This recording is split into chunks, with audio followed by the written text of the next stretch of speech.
The following is a special presentation of ESPN on ABC.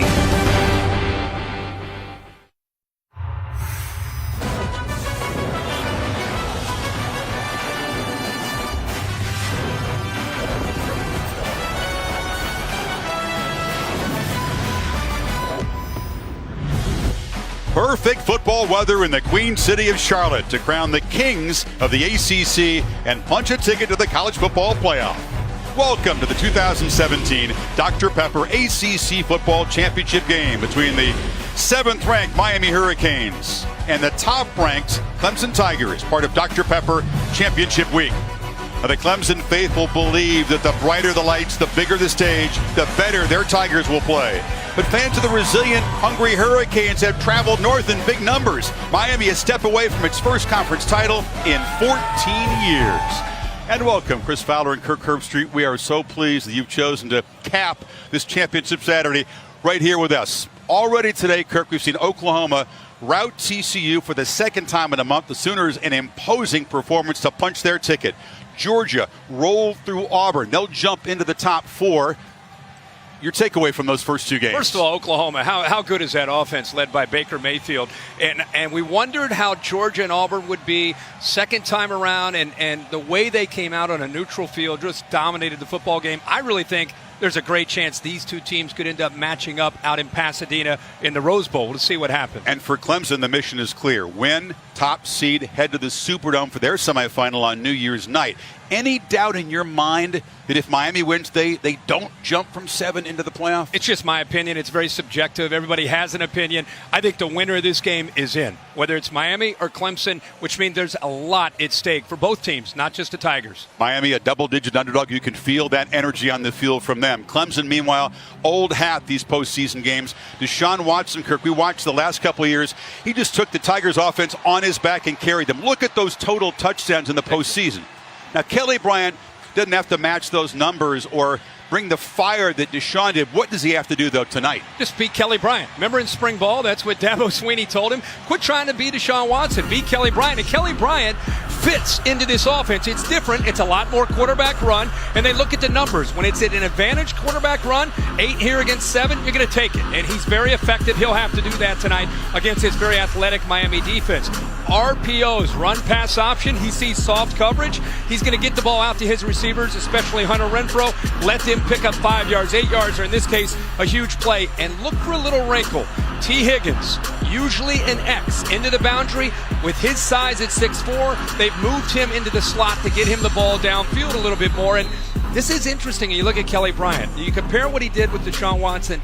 89% of his passes are thrown to the perimeter, to the left and to the right. So if you're Manny Diaz, defensive coordinator for Miami, you got to come in with a very confident secondary and you say, hey guys, let's make him uncomfortable. Let's make him throw into the teeth of our defense. We can't give him these easy throws. We'll see if it works. Yeah, Canes' #1 defense in tackles for loss. They've won the turnover battle 9 games in a row. And that now famous turnover chain has been out 29 times this season. It's been fun to watch, and you and I had the Virginia Tech and the Notre Dame game. Could have been 2 of their best games. They played with such energy, and I really think tonight it's going to take that kind of effort, that kind of energy. You made a great point. On the field, you and I are fortunate enough to get down there before we came up, and you could just feel that passion and that chip on their shoulder. They've got to play like that for 60 minutes. And Jaquan Johnson, who's the leaderboard in the turnover chain, a takeaway in 6 games in a row, he is a big part of that. This Canes defense is so motivated because they know their offense is shorthanded tonight. Christopher Herndon, their fine tight end, he's a great blocker and pass catcher. He ripped up his knee against Pitt in their loss. And Amon Richards, their fastest wide receiver, ripped up his knee on the practice field. So it's going to have to be a creative play calling from Mark Ricks. And Malik Rozier, the quarterback, coming off not such a great game. He needs to get off to a fast start. There is a terrific buzz here in Charlotte, the biggest ever for an ACC championship game. The Tigers and the Hurricanes coming up soon. The Nissan pregame rush with Kevin Nagandi, Mac Brown, and Booger McFarland is next after this message and a word from our ABC stations. All right, thank you. Braxton Berrios, Miami's fine slot receiver, grew up here in North Carolina, but it's always been all about the U. A lifelong Miami fan, one of the top scholar athletes in America, must step up in a big way tonight for an offense that's been hit hard by injuries. Speaking of hitting hard, Cleveland Farrell and that Tigers defense wants to take a long night for Miami's O. Part of a fearsome front four, a Tigers team that's compiled 40 sacks. The defending champs against the underdog Hurricanes. This has been the Nissan pregame rush. Kickoff from Charlotte is coming up next, but now a look inside Nissan's Heisman House. This is Dr. Pepper Championship Week. There are signature moments in everyone's life. They reveal who we really are and shape who we become. So tonight we ask, who are you? We see a leader who remodels, not rebuilds. A defensive hammer, a boom, a relentless battering of opponents' will. And we wonder, is this the start of a new dynasty or the end of a remarkable run? Tigers stretch the lead. We see evolution and something to believe in. The speed, the athleticism, and the customary swagger. And we wonder, are you the you? Or merely a reflection of the past? Resurgent, but not yet returned. Touchdown, Miami! Give that man the turnover chain. Tonight, show us who you are, or lose, and let others define you. This is the moment for a revelation. So, who are you?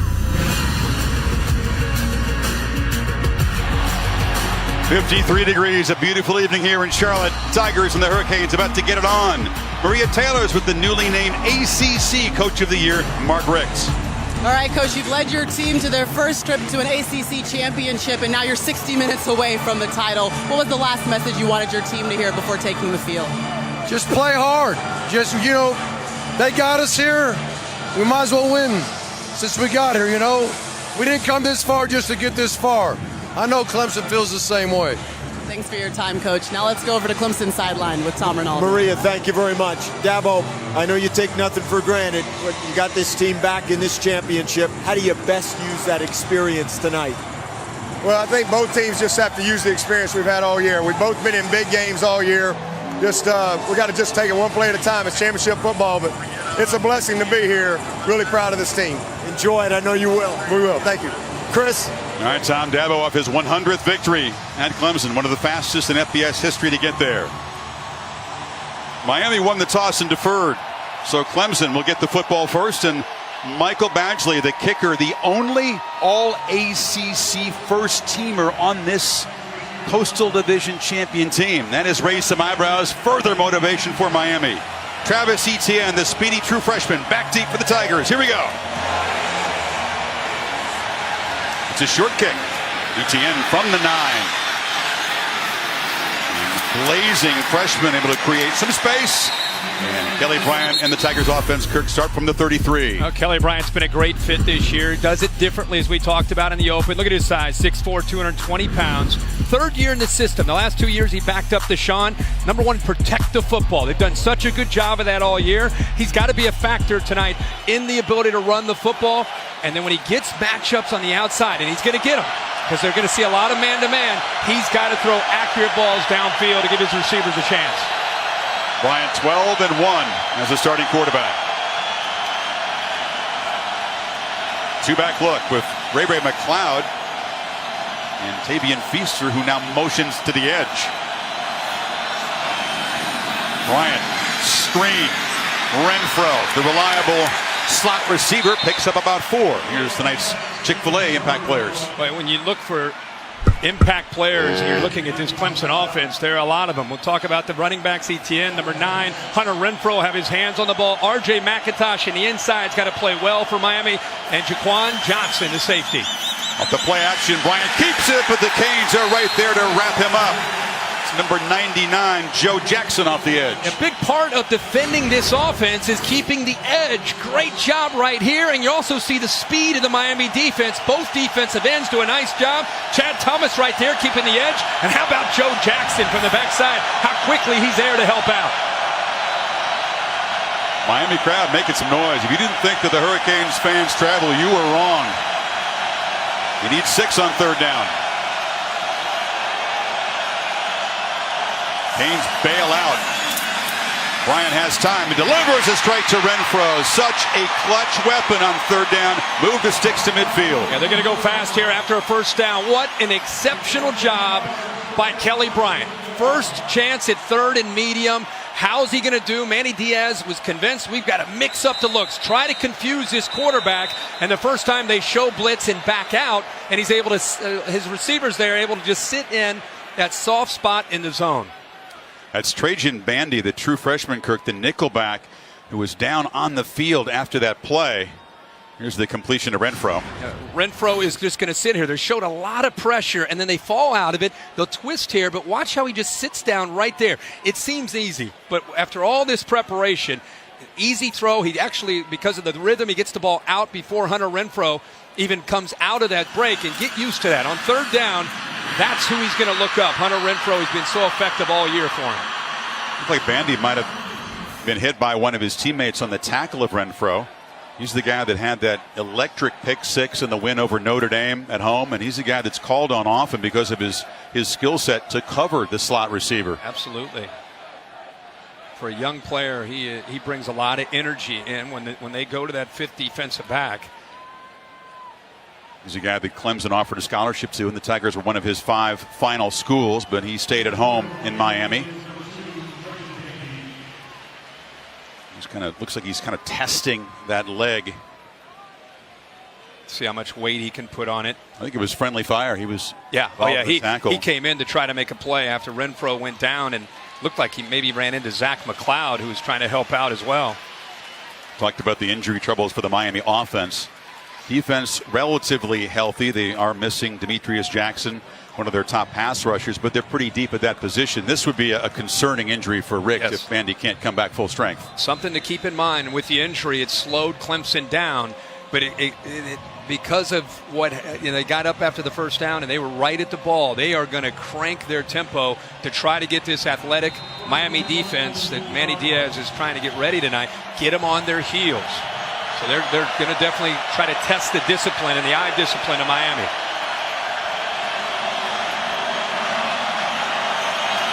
Jet sweep motion.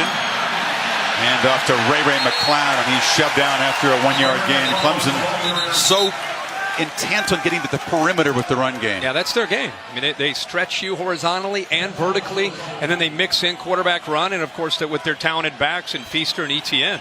It gives you a lot to deal with the way this offense takes advantage of the entire field. Saw Jeff Scott, co-offensive coordinator with Tony Elliott.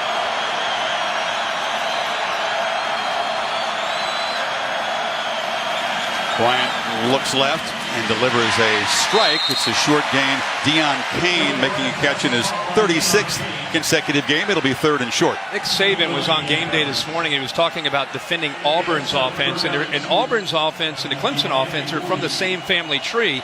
And he said they had 232 pages of formations and personnel groupings. He said it really forces you to simplify. Otherwise, you're thinking too much. You just have to play fast. On 3rd and 2. Again, that jet sweep motion. Again, they hand it off to Ray McLeod. Long way to run, but he does pick up the first down before Derek Smith, a backup safety, forced him out. Yeah, it's a good effort here by Redwine, but the block just enough right here by Feaster. Watch him lead the way. Redwine, the safety, comes up. He tries to keep his outside shoulder and hand free, but Feaster got just enough of him to affect him. Play action, some pressure, back throw. Renfro, his 3rd catch already, and the Tigers are set up in the red zone. And that's the other thing they do is they get you thinking about jet sweep. They get you thinking about the short, quick throws, and then your eyes start to get caught up in that backfield, and then they'll sneak somebody down the crease in the seam, and this time it's Hunter Renfro. He gets 23 yards. And again, a quarterback keeper on first down. Kelly Bryant spins and twists down inside the 10. How about this drive right now from Clemson? This Miami defense has had a week to prepare and look at Kelly Bryant, their strengths, their potential weaknesses. They've repped it. Nothing that they've been able to look at in practice has been able to simulate the speed and the execution of what they're seeing right now. 2nd and 2. Keeper again. Bryant bangs into traffic and is able to show that strength. And it'll be 1st and goal. This is strength on strength because the Tigers have an exceptional red zone offense. Great touchdown percentage, but the Canes are pretty stout down here themselves on D. Yeah, absolutely. It's really a reason that they've been able to get themselves to the ACC championship. 4th in the nation as far as allowing touchdowns down in this red zone. This is a different challenge tonight against Kelly Bryant and the ability to run the football with the quarterback. First appearance for Travis Etienne, the blazing fast true freshman back. He's got it, barrels ahead. Touchdown, Tigers! Beautiful execution on the opening drive. 68 yards, and the champs on top quickly.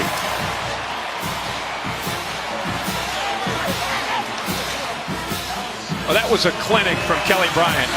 Talk about being in command of an offense. Some runs, some throws, some reads, a lot of good decisions all the way down the field in that 10-play drive. Bryant 4 for 4, ran it 3 times for 11 yards, and Travis Etienne says, let me get in this ball game. I'll just show you my power as well as the speed. Let's double check that he crossed the plane. Yeah, he's in. Ball in that left arm. Looks like he did break the plane before he went down. Yep.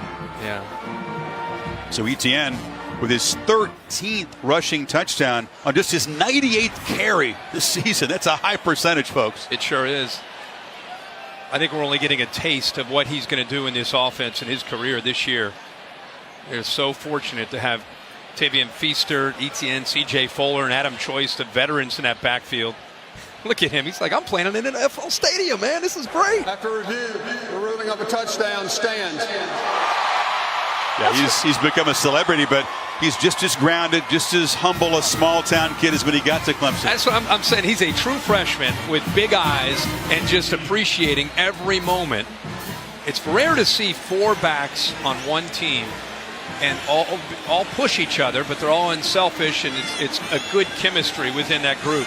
Alex Spence for the conversion. You're right, it's a totally different feel. Wayne Gallman was the workhorse running back for a few years here. Now they share the wealth. Number 9 finds the end zone first tonight. Chris, we go back to this play where I think Miami kind of got their eyes in the backfield. Just right down the crease. What you need to watch are the 2 safeties. When they play action fake, you see the safeties kind of peek into the backfield. Right there, they kind of freeze.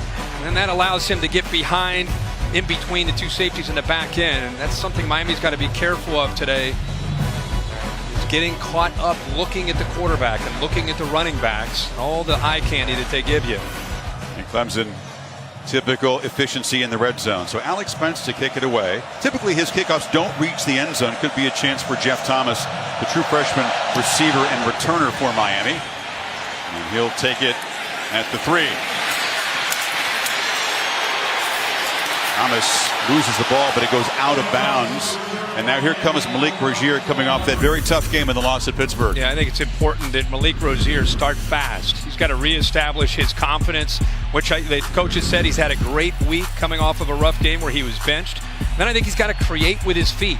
It's got to be part of being able to scramble and being able to get away from people. And I think the most important thing that you and I saw in the Notre Dame and Virginia Tech game is he made quick decisions. He's got to be decisive tonight, whether he's running or throwing. You said it. He's a laid-back personality who's often a slow starter. He's been that way his whole life, but he's got to change that. First down pitch, Travis Homer runs around the left side for 4. You like the fact that he's a chill guy and he's a clutch guy in the 4th quarter, but can he bring the urgency early, especially down 7 right away? Well, and remember last week, Pitt crowded the line of scrimmage. They said, well, you're not going to run the football on us, and it gave Miami a ton of one-on-one opportunities downfield that they just weren't able to capitalize. They only ran for 45 yards last week, under 2 yards a carry, and when teams load up like that, you got to be able to throw, and he's missing open receivers downfield. Second down plays become crucial because Miami is monumental struggles on 3rd down. Offense number 78. 5-yard penalty. second down. Tyrese St. Louis, you see big Christian Wilkins getting there, had a conversation with Rozier there. Yeah, he knows how important, again, the way Miami's offense played last week, he knows that their own offense went down and scored, and now a little bit of movement from that very athletic Clemson D-line, and it made that Miami offensive line flinch, and Christian Wilkins reminded Rozier it's going to be a long night. They're going to roll the pocket a lot. Rozier on 2nd 11 throws downfield to Thomas, who can't make the catch. It was underthrown. He was wide open before Kayvon Wallace came back to join him. Yeah, there's just a mental error there from Wallace. With him rolling out, Wallace rolled with him. He rolls all the way out here as the quarterback rolls to his right. Watch how he moves out of position. Now that opens up the middle of the field. He was anticipating that Jeff Thomas would work to the outside, but instead he fakes outside, goes to the post. He's all alone, and Rozier misses him, puts the ball too much air underneath that football. Remember that missed opportunity. Miami depends on those big chunk plays. And now on 3rd and 11, Rozier is a fine runner, steps up and kind of weaves his way right near the marker. The spot's going to be important. Christian Wilkins stopped him. Are they going to give him first in? Now they're going to move it back, and it's 4th down. Well, that was an example of being decisive, getting out of there right away. And even though it was 3rd and long, he felt that he could pick it up by going out, and he came very close. At that time, makes a good decision. Comes up just a little bit short. Cannot have mistakes like the false start penalty against a defense this good. Wow. Zach Fiegels coming off a rough game at Pittsburgh. He had some shanks that were important in that loss. He must play big tonight, the true freshman punter. Now another flag before the snap. Prior to the snap, false start. Offense number 33. 5-yard penalty. 4th down. Fiegels, whose dad Jeff was an NFL punter for 22 years, continued to struggle a bit in warm-ups.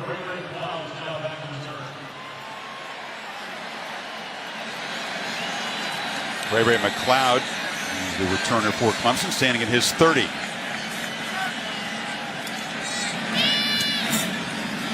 Not a great punt. McLeod stumbled. He's tried to make the fair catch. Ball on the ground. A muff on this punt and a scrum now. Who's got it at the bottom?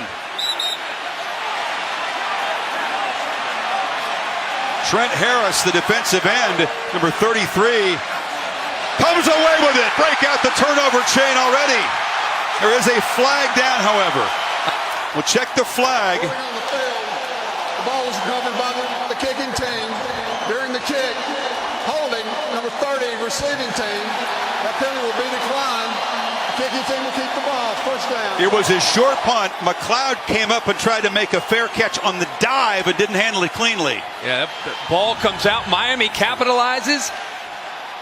And you'll see that Williams here, right in the middle, he just pulls a Miami player down. That's the flag. But Ray McLeod, who you and I have called a lot of Clemson games over the last couple years, sometimes a risk taker, and that time it backfires. The blocker got in the way of McLeod. This is exactly what Miami's offense needs. On 1st down, Rozier under pressure delivers a high throw over the head of Lawrence Cager. They're going to throw a lot of balls like that tonight. Well, and Amon Richards is usually lined up in that position. Of course, the turnover chain. This time it goes to Harris, who's down there hustling to be able to come up with that. He joins the party. It's his first time this year that the defensive end has had the chain. And right there, he goes over his own teammate, stumbles down. On 2nd down, Rozier flips it underneath. This is Cager, the big rangy sophomore from Maryland, and it's a 1st down. Yeah, great job with the play action. Gets the aggressive linebackers up into the line of scrimmage to take away Travis Homer. Love the call here on 2nd down, and it gives these receivers, again, we talked about Richards being out. You're going to see Lawrence Cager in there. He's 6'5". Langham will be in there at 6'4". So they lose maybe the explosiveness of Richards, but they get the size with guys like Cager and Langham. So Cager having his lower back worked on. They cannot afford another injury to a receiver. Homer to the boundary into a lot of orange jerseys, gains nothing. Leland Farrell, the defensive end, the freaky pass rusher. Pretty good run support, too. Yeah, great team speed from Clemson. And Clemson, I'm sure, looked at last week's film and said, hey, guys, let's try to approach this Miami offense in the same way. Let's force them to throw the football effectively and consistently to be able to beat us. Let's load up against Homer and the running threat of Rozier and take our chances holding up in man-to-man until Rozier can prove that he can throw the ball consistently.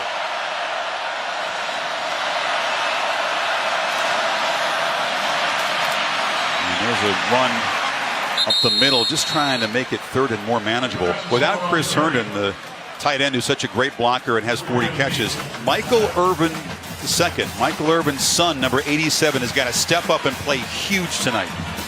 And he's got great hands. He's a great receiver. The area that he's really trying to improve is blocking. And they say that Herndon's one of the best blocking tight ends that Mark Richt's been around, that he's been fortunate enough to have. On third down, you get the feeling Herndon would be in there, but Irvin is out. A 4-receiver set.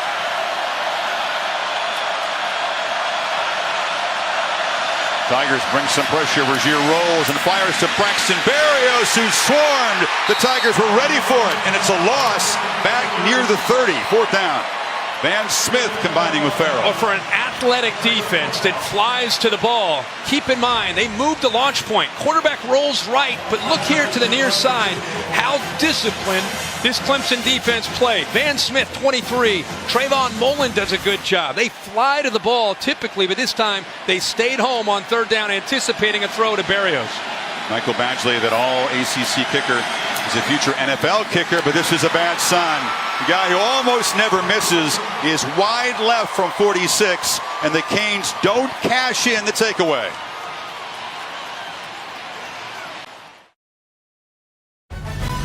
The 2017 Dr. Pepper ACC Football Championship game on ABC is brought to you by Dr. Pepper, the one fans crave.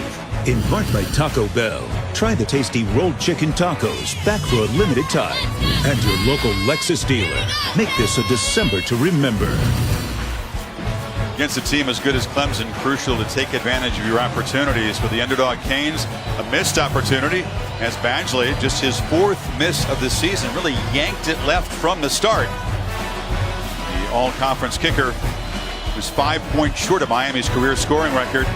Can't come through, and Dabo says that turnover didn't cost us. So second possession for Kelly Bryant and the Tigers. Etienne, who scored the touchdown, is the tailback. Bryant gets it to him in the flat. And Etienne takes a hard hit, is slammed down by Joe Jackson. But I'll tell you Miami made him pay. He took a hard hit, but he also gave a hit.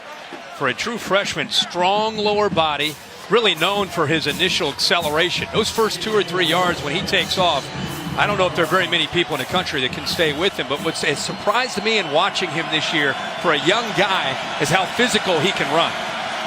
Only the fourth time he's caught a pass, not normally involved in that part of the offense. And now Bryant over the middle, flips it to Ray McLeod, who makes the catch, drops the ball, and Miami unable to come up with it. It was bouncing around. Malik Young had a chance, and then Mylan Richard, the tight end, jumped on it for Clemson. Yeah, action this way. Watch the linebackers. Watch how they get outside and up again. They go fast. They get a little bit of deception, and the safeties and the linebackers are caught with their eyes in the backfield. Makes it very, very easy for Kelly Bryant when the Miami defense is out of position. And these mistakes from Miami beginning to really pile up. An opportunity to get the football back. And Young couldn't come up with it. So now first down, Etienne slips a tackle in the backfield and fights hard to get back to the line of scrimmage. Michael Pinckney, the linebacker, fast, not big, but a terrific player. Part of what I think we're watching right now is just the big game experience, ACC championship experience. Clemson has been there and done that as a program. They played in so many big games over the last 4 or 5 years. And right now, just the shock of how big of this game this is right now is, I think, favoring the Clemson Tigers. It's a great point. Etienne shows that lower body power you talked about, gets down to the 20. Yeah, can Miami match Clemson's ability, Kirk, to tune out the hype and the static and just focus on what it takes to win a game like this? Not so far. Absolutely. I mean, when you play in so many big games, and this is what Mark Richt is building his team back to being, is it's not just X's and O's. It's being able to deal with the emotion that college football, you watched all day today, you watched the game last night. It's a big part of the game. And when you've been there and you've experienced it, it really allows you to play with confidence and allows you to settle in and almost welcome that energy. On 3rd and 3, Zach McLeod, one of the starting linebackers, out of the game for Miami. He was up to the sidelines. Bryant looks short. McLeod spins. Tigers 1st and goal. They are picking on the linebackers right now in space, whether it's Zach McLeod or this time Quarterman. And Kelly Bryant is throwing the ball in rhythm. He's back, he's making quick reads, and he's distributing the football. Love the confidence to go right back to Ray McLeod. Bryant 7 for 7, already 104 yards. McLeod in motion again. They fake it to him. Bryant slips, and he'll be dropped for a loss. A defense that does that more than any other, and it's Chad Thomas that time. Yeah, good job up front by Miami getting off of blocks. A lot of big bodies up there. And they right up in this area right here, they have such quickness, and they do a good job of being able to get off those blocks, make those plays. Second time now we've seen Chad Thomas with a good job of just getting off and being able to make a play in the backfield. And now, Kirk, it's big Kendrick Norton, the defensive tackle. Miami's defensive players getting nicked up here in the early going.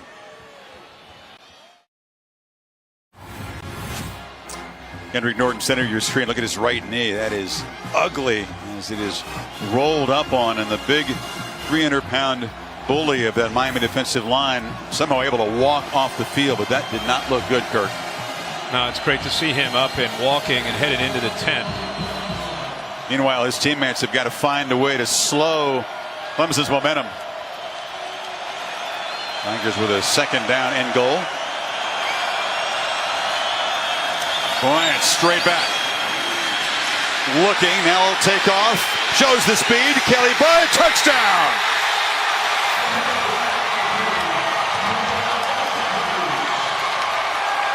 Two possessions, 2 scores for the champs.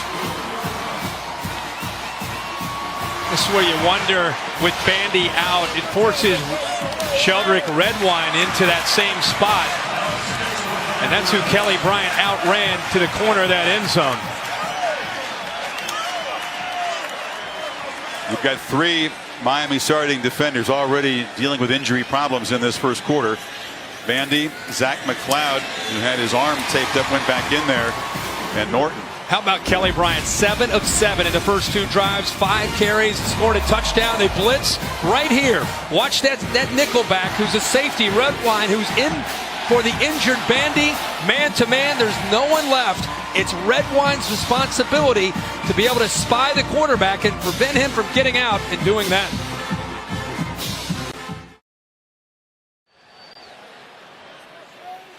That was the touchdown chain, air chain given to Kelly Bryant. After that, the turnover chain should have really come out for the 2nd time on that drive, and you just knew that when Malik Young couldn't come up with that fumble, that was going to be critical. Yep. For this underdog defense, which is suddenly shorthanded. Spence, it's a low boot, and Jeff Thomas will be driven back in the end zone. That's a good kickoff. We'll check in with Cassidy Hubbard in the studio. Thanks, Chris. AT&T Field Pass, Big Ten championship game. Ohio State and undefeated Wisconsin. JT Barrett looks to be okay. Airs it out to Terry McLaurin, who does the rest. An 84-yard TD connection. Buckeyes up 7-0. Chris, hurry back to you. All right, Cassidy, I know you'll keep us posted. Clemson looking very much like they are deserving of the playoff committee's top seed coming into this final weekend of games. Miami, knowing that they needed to make some things happen and seize their opportunities, unable to do so in the early going.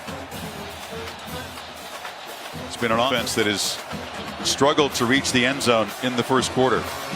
Only 4 first quarter touchdowns all year, Kirk. Only 1 in the last 8 games.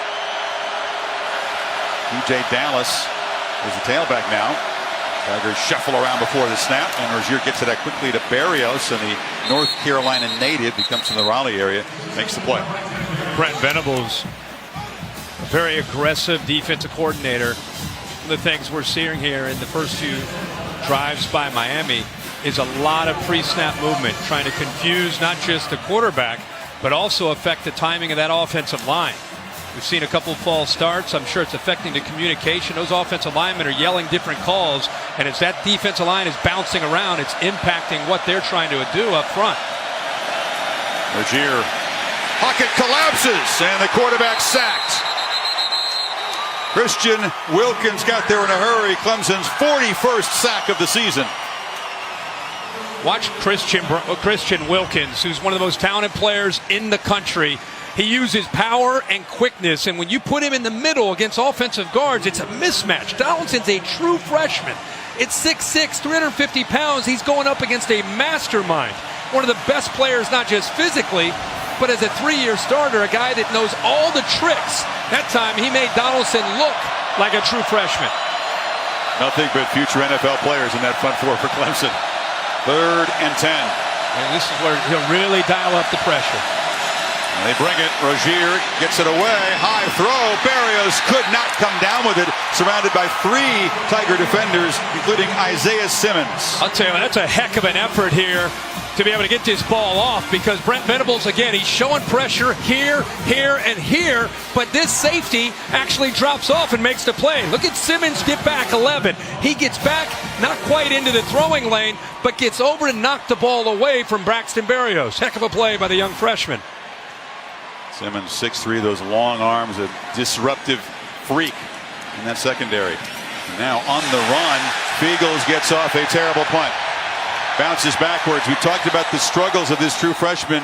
The last thing Miami needed was that, as the Tigers will take over at the 41 after a 16-yarder. Yeah, I see Manny Diaz out there trying to fire his team up, and this is the thing when you're taking on great teams like Clemson. They don't let up. They don't feel sorry for you. In fact, if anything, they put their foot on the accelerator. Let's go down to Maria Taylor. Yeah, Chris, I heard Manny Diaz as well. He was telling his team, this is a game of momentum. We can easily get it back, but you guys have to calm down. Trying to really get his team on the same page right now on the sidelines. You talked about, Kirk, that big game experience for the guys in orange. Their big game wardrobe is the orange breeches. When they put the orange breeches on, it usually means it's a big rivalry game or a postseason game, and these guys know how to play when you put up the orange breeches on. And they really, honestly, I mean, we have fun talking about that, but they buy into it, and when they see the orange pants in their locker, they know that it's championship time. Adam Choice, the junior from Georgia, in the game now. They flip the ball in motion to Amari Rogers, and the true freshman receiver scoots out for a gain that'll put him near the marker. He'll be just short. 3rd down. Nice block to get the edge there. Cannon Smith, the tight end. Also the receiver downfield, DeAndre Overton. Unselfish group. They're not really one of these teams they don't get caught up in who's scoring or who's getting the attention. They just go out and execute. Miami gets Clemson to a 3rd down here. 2 tight ends to the right. Choice. Now the tight ends motion over to the left. Clemson 3 for 3 and 3rd down so far tonight. Choice spun down. It'll be just short.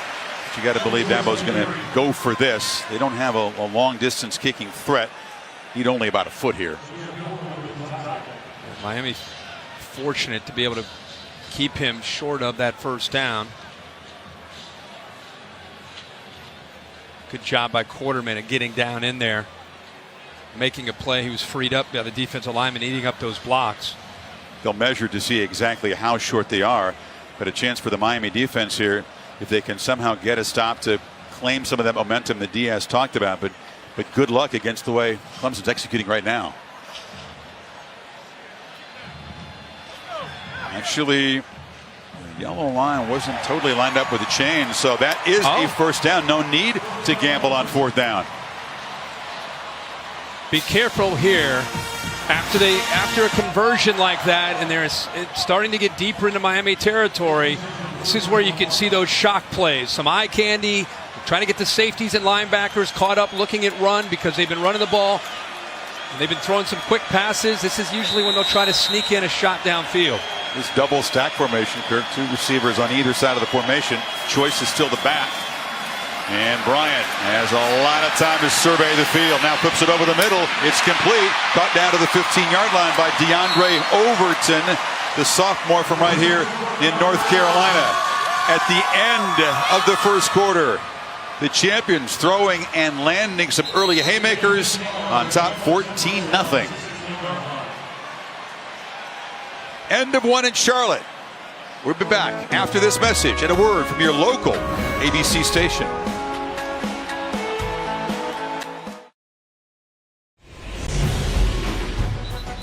Tigers up 14-0, beginning of the second quarter, the Dr. Pepper ACC Football Championship game here on ABC. Taco Bell, proud partner of the College Football Playoff. We're always on the lookout for Taco Bell student sections and passionate fans like these at games all season long. Almost an identical shade of orange between these two fan bases. It's very hard to tell it apart. You get some Miami green mixed in there, but it's the Clemson fans enjoying themselves as the Tigers are threatening a first down as we begin the second quarter.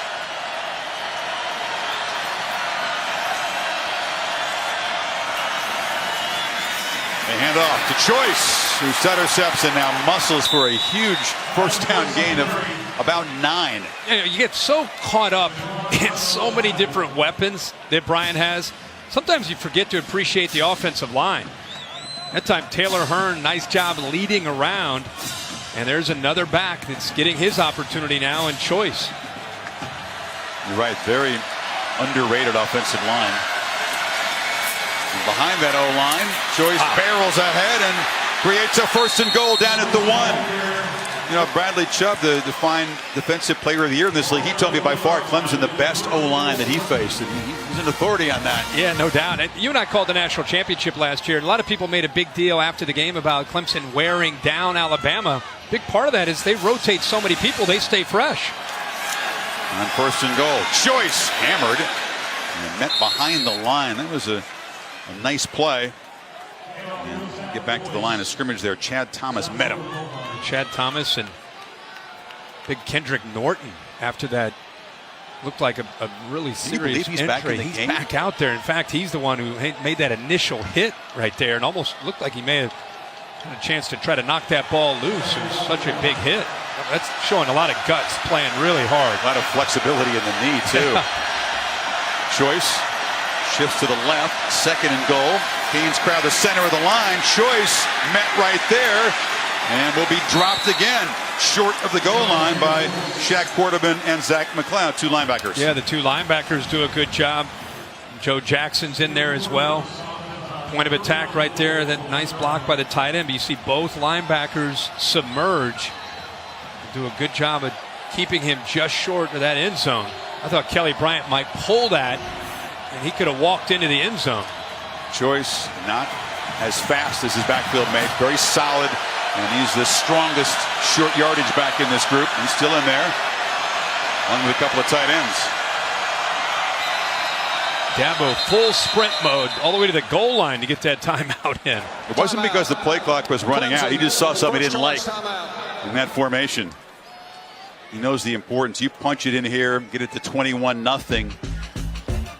A long climb back for the Hurricanes. Take a break. Tom Rinaldi, welcome back to the ACC Championship. We talk about twitch and explosive speed. There's Dabo Swinney.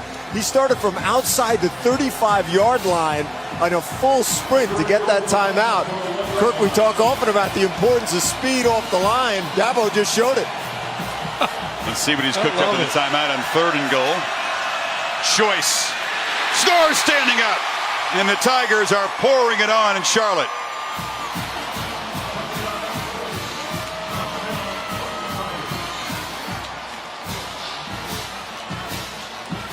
At the short field after the poor punt, only 41 yards to make it 21-0. That's just taking control of the line of scrimmage, believing that, they're not going to try to get cute. They're just going to continue to pound that offensive line and those tight ends right into the teeth of that Miami defense and put another touchdown up on the board. 3 drives, 3 touchdowns. And total yards in this championship game, Clemson 180, Miami 22.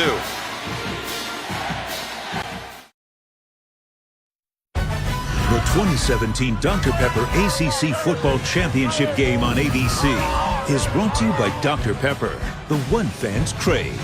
In part by Ford, going further so you can. And Pacific Life, experience the power of Pacific.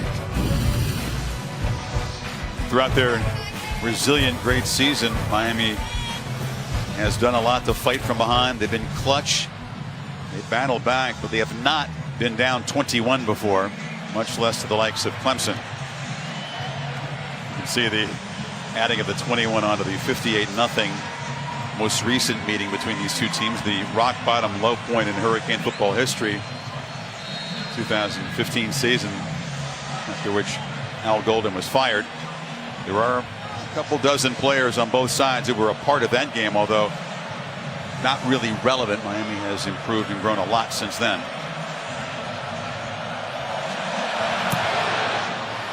Jeff Thomas has sparked the Canes from the goal line. And the Tigers knocked him down at the 20s, which they came with Cassidy Hubbard. Thanks, Chris. AT&T Field Pass back to Indy. After a Wisconsin pick six, tied at 7, Paris Campbell on the catch and run turns on the burners. Down the sidelines, 57 yards to put the Buckeyes back on top, 14-7. Chris, Herbie, back to you. All right, Cassidy, thank you. All right, meanwhile, here in Charlotte, Kirk, Malik Corgier, you don't have your top tight end. You don't have your fastest wide receiver. You're down by 3 touchdowns. What can you do to gain some traction in this game? Try to get a first down and just try to stop the bleeding. I mean, it's just been downhill, favoring Clemson the entire game up to this point. Travis Homer is an explosive back, cuts it down across the 25. Maria? Well, Chris, we've watched Malik Rozier play throughout the season, and before the Notre Dame game, his father had a stroke on November 6th and ended up in the hospital for an entire week. Now, he has had successful surgery to repair a hole in his heart, and he's since returned to work. But Malik has been dealing with this the entire time as he's played throughout the end of the regular season. He said it's affected his focus some.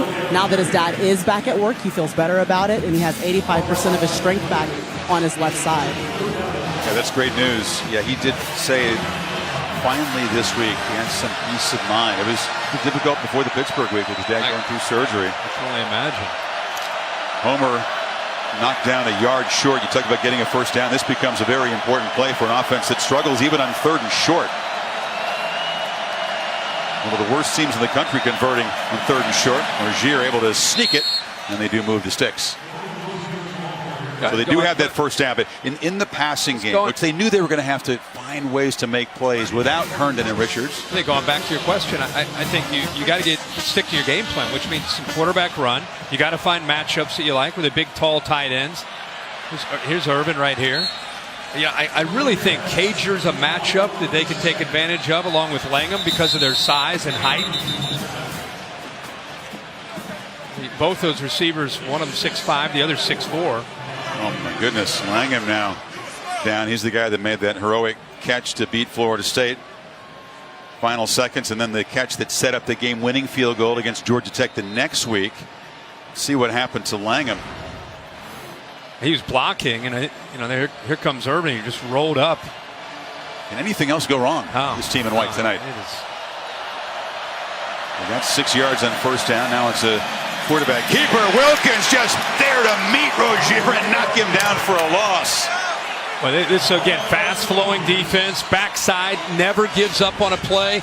Love to watch Wilkins work. Watch how he gets through into the seam right here between the guard and the tackle, and then look at the speed for the big man. He has such great instincts for a 300-pounder. The NFL will love Christian Wilkins because he can play inside, he can play outside. Such versatility, and again, for his size, incredible speed and quickness. Canes need 5 on 3rd down. Tigers are crowding the line. Here comes the pressure. Rozier rolls away, delivers downfield. A missed opportunity again. It was Thomas open. Rozier overthrew him. 4th down. Yeah, they got pressure to him. They're going to get after him, and Miami anticipating that, so they moved the launch point. But look at the background to the right. He's got a matchup with one of his fastest receivers against the safety, Van Smith. Chance to make a big play, and they're just unable to capitalize on it. Yeah, Eli, Malik's dad, upset there. Dorian O'Daniel did jump right in the quarterback's face, but that's a throw you got to make when you're 3 touchdowns behind. So McLeod was run into and muffed the first punt. Back to make a fair catch of a much better Fiegel's punt. The erratic freshman boots this one well, and the Tigers will take over at the 15. 49 yards on that one. Chris Felica, the Bear, ready with our Affleck trivia question for this week. Hello. Just, we're going to ask you tonight something related to Clemson, our Affleck trivia question. When was the last time a defending national champion won consecutive national championships with two different primary starting quarterbacks? Clemson, of course, winning with Sean last year. Work on that one. Give us a second. C.J. Fuller in the game as the Tigers pin back at their 15 to start the drive. Renfro dropped right there. Nice play by Miami. Being able to get off of a block and make a play. Eric Smith, one of the guys who's pressed into duty. He's a backup safety. Yeah, they're having to, because of some of these injuries, they're having to get into their 2 and 3 deep. They moved him to that nickel spot where Bandy was playing. Empty backfield. Now they flip it in the flat. And the catch is made by C.J. Fuller. It's one-man miss and knocked down short of the 20. It'll be 3rd and 5. So a game gets like this, 21-0. You're playing the defending national champs, and they've got incredible confidence. They're executing 3 drives, 3 touchdowns. And Miami's been upstart this year, and they believe in themselves. But this is the moment in the game you're either going to get blown out or somebody's going to step up and provide some leadership and get the team in white to believe that they can win tonight, or at least compete tonight. They've got leaders on this team. Somebody's got to step up and make a play. See if they can on 3rd down. Gaines brings some late pressure. Bryant gets it out. Catch made. McLeod battling, and it is a 1st down. He has been so accurate. Can you be any sharper than Bryant has been so far tonight? No, he hasn't missed yet, and it's just he gets back. I want you to watch his rhythm. One hitch, ball's out. And when he's throwing like that, he's seeing coverage, and he's throwing the ball accurately. And that's exactly what he's done. 12 of 12, 136 yards right now throwing the football. McLeod limping off for the Hurricanes, the linebacker. Now on 1st down, they flip it in the flat again. And Ray McLeod able to plow forward to the 30, short gain. Smith, that backup safety, has been active in the Canes defense. I just, all year I've watched Kelly Bryant, and I've just bowed down to what he has done. Not just because he's got this team in position to win an ACC championship and into the playoff, because the pressure to replace Deshaun Watson after winning a national championship and everything that Deshaun did. And instead of feeling the pressure to try to be Deshaun, he's just been Kelly Bryant. Play action. Mylan Richard, the tight end, leaks out and makes the catch. It's another Clemson 1st down. Such confidence from when you and I saw him, and actually even early against Louisville and Virginia Tech. But I don't know, think about your favorite team out there and a superstar player and that next guy to try to replace him. That is not an easy thing to do, to step into that shadow. And I just think he's been a great fit for this team. The way he is running the offense, it's different than Deshaun, but obviously incredibly effective. And the quarterback hands off to Fuller, who is swarmed under for a 2-yard loss to Tom Rinaldi. Just to pick up on what you were saying, Kirk, regarding Kelly Bryant and the notion that you don't have to be Deshaun Watson, you just have to be the best version of yourself. Talking to Tony Elliott before the game, he pointed to 2 turning points in Bryant's season. One being on the road against Virginia Tech and the performance that he authored there, where he felt his confidence really took full flight. And after the only loss they've suffered here, when you think about what Bryant has come through as a result of that, he's gained confidence by being himself, guys. He's pressured flush and will be run out of bounds for a sack by Michael Pinckney. He is so chilled. I asked him, do you think you're going to be more emotional, more fiery? Because Deshaun Watson used to do that. And no, I'm going to do exactly what I always do. And he's been so calm and collected, and it works for him, clearly. And again, I love this story from Dabo Swinney, because in spring ball, he maybe felt a little bit of that. And Dabo kind of put his arm around him and told him, hey, just be the best Kelly Bryant that you can be. Don't worry about trying to be Deshaun Watson, which I thought was great advice early before they even got to camp in August. Tigers perfect on 3rd down, 6 for 6, but they need 16 on this play. Bryant has lots of time, but now chooses to escape. Looks downfield to McLeod, who makes a catch along the sidelines. It's another 1st down near midfield.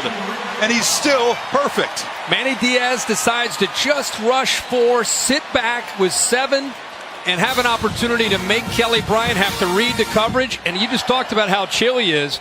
Patience. Works eventually to find Ray McLeod, and a good effort by Ray to get his feet down for the first down. Needed 16, got 18. Remember, the ball touched the ground out of Bryant's hand. He's 14 for 14. Sometimes they take shots down here to Deion Kane after a big conversion on 3rd down. Work the sidelines. It's over the head of Kane, who was bracketed. Bryant was knocked down, and finally his first incompletion. Talking to the Clemson coaches this week, and that's what he wanted to do. He wanted to try to go into the boundary to Deion Kane. Although it was impressive to hear that Jeff Scott and Tony Elliott saying that this group of corners are probably the best that we've had to deal with since we played in the national championship against Alabama. Not just the athletic ability, but the technique. He said they're outside leverage, meaning it's hard to get around them and get to the corner to be able to make big plays downfield. Bryant off the hands of that freshman T. Higgins on a bubble screen. What's going on? Back-to-back incompletions for this Tiger offense, Kirk. It's unraveling here. Yeah, that was a drop there. So put an asterisk next to that one for Kelly Bryant. Your point's a good one about Miami's DBs, but as you point out, they're picking on the linebackers. Yeah, underneath. They have in the nickelbacks and the safeties. And they get him to 3rd down and long again. Last time they rushed 4, dropped 7, tried to make him read coverage, and he did. Let's see if they come after him this time to mix it up.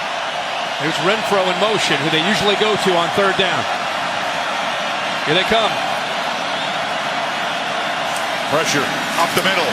Bryant chased. A desperation heave into the bench. So that time Diaz, typical aggression, and it works. Yes, exactly right. This time they decided to bring all the pressure from the middle. When you bring the pressure from the middle, right here, you got to make sure you keep contained, which is what they did, because Kelly Bryant instinctively, he's going to try to get outside. They see Trent Harris, 33, working to the outside, did not let him get outside. And because of that, Bryant sensed it, and all he could do was throw the football away. Amari Carter, one of those talented young DBs, a true freshman, he came hard on the Brits there, and finally Miami is able to stop this Clemson offense. First punt for Will Spires. Berrios standing in his 10. Drops the point, kicks it high with backspin, and Berrios up to make the fair catch at the 20. So Miami finally able to get a stop. We'll see if Malik Bergier and the Canes offense can cut into this lead. 5:37 before halftime. Cassidy Hubbard with your Dr. Pepper Championship Drive update. Ohio State, Wisconsin, and J.K. Dobbins shows off the wheels. The true freshman goes 77 yards out at the 1. J.T. Barrett would score on the very next play. It's now 21-7 Buckeyes in the second. Chris, Herbie, back to you guys. Badgers trying to answer. Clemson, the top seed in the playoff committee rankings, coming in with a 3-touchdown lead. As Miami takes over at the 20. They'll get the ball to start the second half. If they could generate something, cut into the lead here, at least get a foothold. Play action. Rozier steps up out of traffic, and tell you what, thought he had some space. It closed down quickly as big Dexter Lawrence at 340 pounds ran him down. Yeah, that offensive line so far overmatched. But we talked about the energy from Miami and who can provide a little bit of a spark or get this team to believe, whether it's the offense or the defense. We were talking with Maria there at the break. She had an interesting take on that. Rozier bumps into somebody, rolls out, fires downfield over the head of Berrios. It'll be 3rd and long now. Maria? Well, yeah, Kirk, they're right now missing that spark on offense. His name is Mark Walton, who hasn't been with the team. He hurt his ankle in the 4th game, has been out with season-ending ankle surgery, and he's the alpha dog. Offensive coordinator Thomas Brown told me he was the guy who could get in someone's face and challenge them and say this is the expectation and see guys respond to it, and you just don't see it on the sideline right now. When you're down 21, that's what you need. Exactly. Travis Homer, you saw his replacement, a talented back, but a much quieter guy than Walton, not the same alpha personality. And you're without Chris Herndon, a senior leader. He's a captain, the tight end, out injured, watching this game back in Miami, along with Richard. So someone's going to have to step up and try to fill that void. And get this offense going. And here is 3rd and 8 for Rozier. They're going to actually call a timeout to talk about this. Play clock was winding down. They spent a long time getting the play in and getting out of the huddle. And we talked to both sides about the issue you brought up a couple times, Kirk, which is playoff experience. And sometimes a coach's instinct is to downplay that. Well, it doesn't matter what we've done. We've got to go out and play football. It's another game. But boy, you spotted in a couple instances here where Clemson, a business-like poise, and Miami a little scattered, a little edgy, I thought, early in the game. Well, I think emotional. I mean, we talked in the open when we were on the field before the game. Miami, man, they were excited and they're ready to shock the world, and that's great. But when you're going up against a team like Clemson, they just don't get really caught up in those emotions. They're here on a business trip. They're here to execute, and they got off to about as good of a start as they could hope for. And when you're the defending champs and your quarterback starts 12 of 12, 13 of 13, and a defense is forcing Miami off the field, man, it tends to obviously create a belief that, hey, we're headed back to the playoff. And Miami's got to try to meet that attitude. 3rd and 8. Rozier has time for the pocket and delivers a low throw. Barrios went down and got it, but he's a yard short of the marker. Now on 4th down, deep in his territory. Does Ricks take a gamble here? Nope. No, he's going to. Boy, if you go for it here in your own 29 and you don't make it and you're down 21. You know what the crowd in front of us wants to do? Want to go for it. Yeah. Maybe at midfield, but not at your own 29. Barrios not able to get across that yard marker before making the catch, and Miami a 4th punt in their 5 possessions. This field goal the other one. Beagles better job here, and Hunter Renfro, who's in as the punt returner, backpedals and takes it at the 25. We have not forgotten about Chris Felica with the athletic trivia question answer. We haven't hazarded a guess to go back to teams that have won championships in back-to-back years with 2 Nebraska primary starting quarterbacks. Was that Frazier? That was Frazier. 94, 95. Yeah, Tommy Frazier got it done. Just because of Brooks Bellinger, I don't know if he would be considered a starter or not. Well, the answer to the athletic trivia question, I thought you were going to go Nebraska 94, 95. Frazier did start both of those games. Oh, okay. You got to go back to Alabama, 78, 79. Jeff Rutledge and Stedman Shealy. Wow. Kelly Bryant obviously looking like he's getting close to getting another shot at that this year. Off to a really good start there. Man, he looks good. Bears been getting tough for the last couple of weeks, going back to the late 70s on us. Yeah. Clemson, Kirk, we've seen them do this so often. Get the football late in a half. Oh, yeah. Whether they're behind or ahead, execute an efficient drive to stretch the lead before halftime. Again, it's their comfort zone. They just don't show any panic at all. And they're big on getting points before the half. Bryant collected a high snap, which could have messed up the timing, but he got it to Feaster, who makes a gain of 6. 6'4" with long arms to collect those high snaps. Snap was high to his right. Still was able to catch it and get the ball into the hands of Feaster. We talked about how deep this team is. They'll use 9 different wide receivers. We're seeing some different faces in the game at that position. Cornell Powell, TJ Chase in the game along with Higgins, and this is Etienne. They fake it to him and a throw across the middle. Higgins unable to get there, kind of broke it off, defended by Young. Well, if you look at Jaquan Johnson, his safety, he came down and he actually got into the throwing lane. Watch him kind of work down, and Kelly Bryant tried to negotiate him and work with him, but you can see he's right where he wanted to throw the ball. Then I think he started to feel pressure and he had to get rid of it. So Johnson, good job of getting right where he needed to be to affect Bryant and his receiver Higgins. Can Miami get the football back? Clemson needing 4. And Bryant has missed on his last 4 attempts. Pressure again, delivers incomplete. It was a high throw. Once again, there was a rush in his face. TJ Chase, the intended receiver. And Chad Thomas on a little stunt up front. Looks like he might have to be looked at by the trainers, but he moved from out here into the inside, and that's what ultimately affected the timing and made Bryant have to get rid of that ball. But pretty good coverage again by Jaquan Johnson. Talking about who's going to get this team back into it. Johnson's been the leader.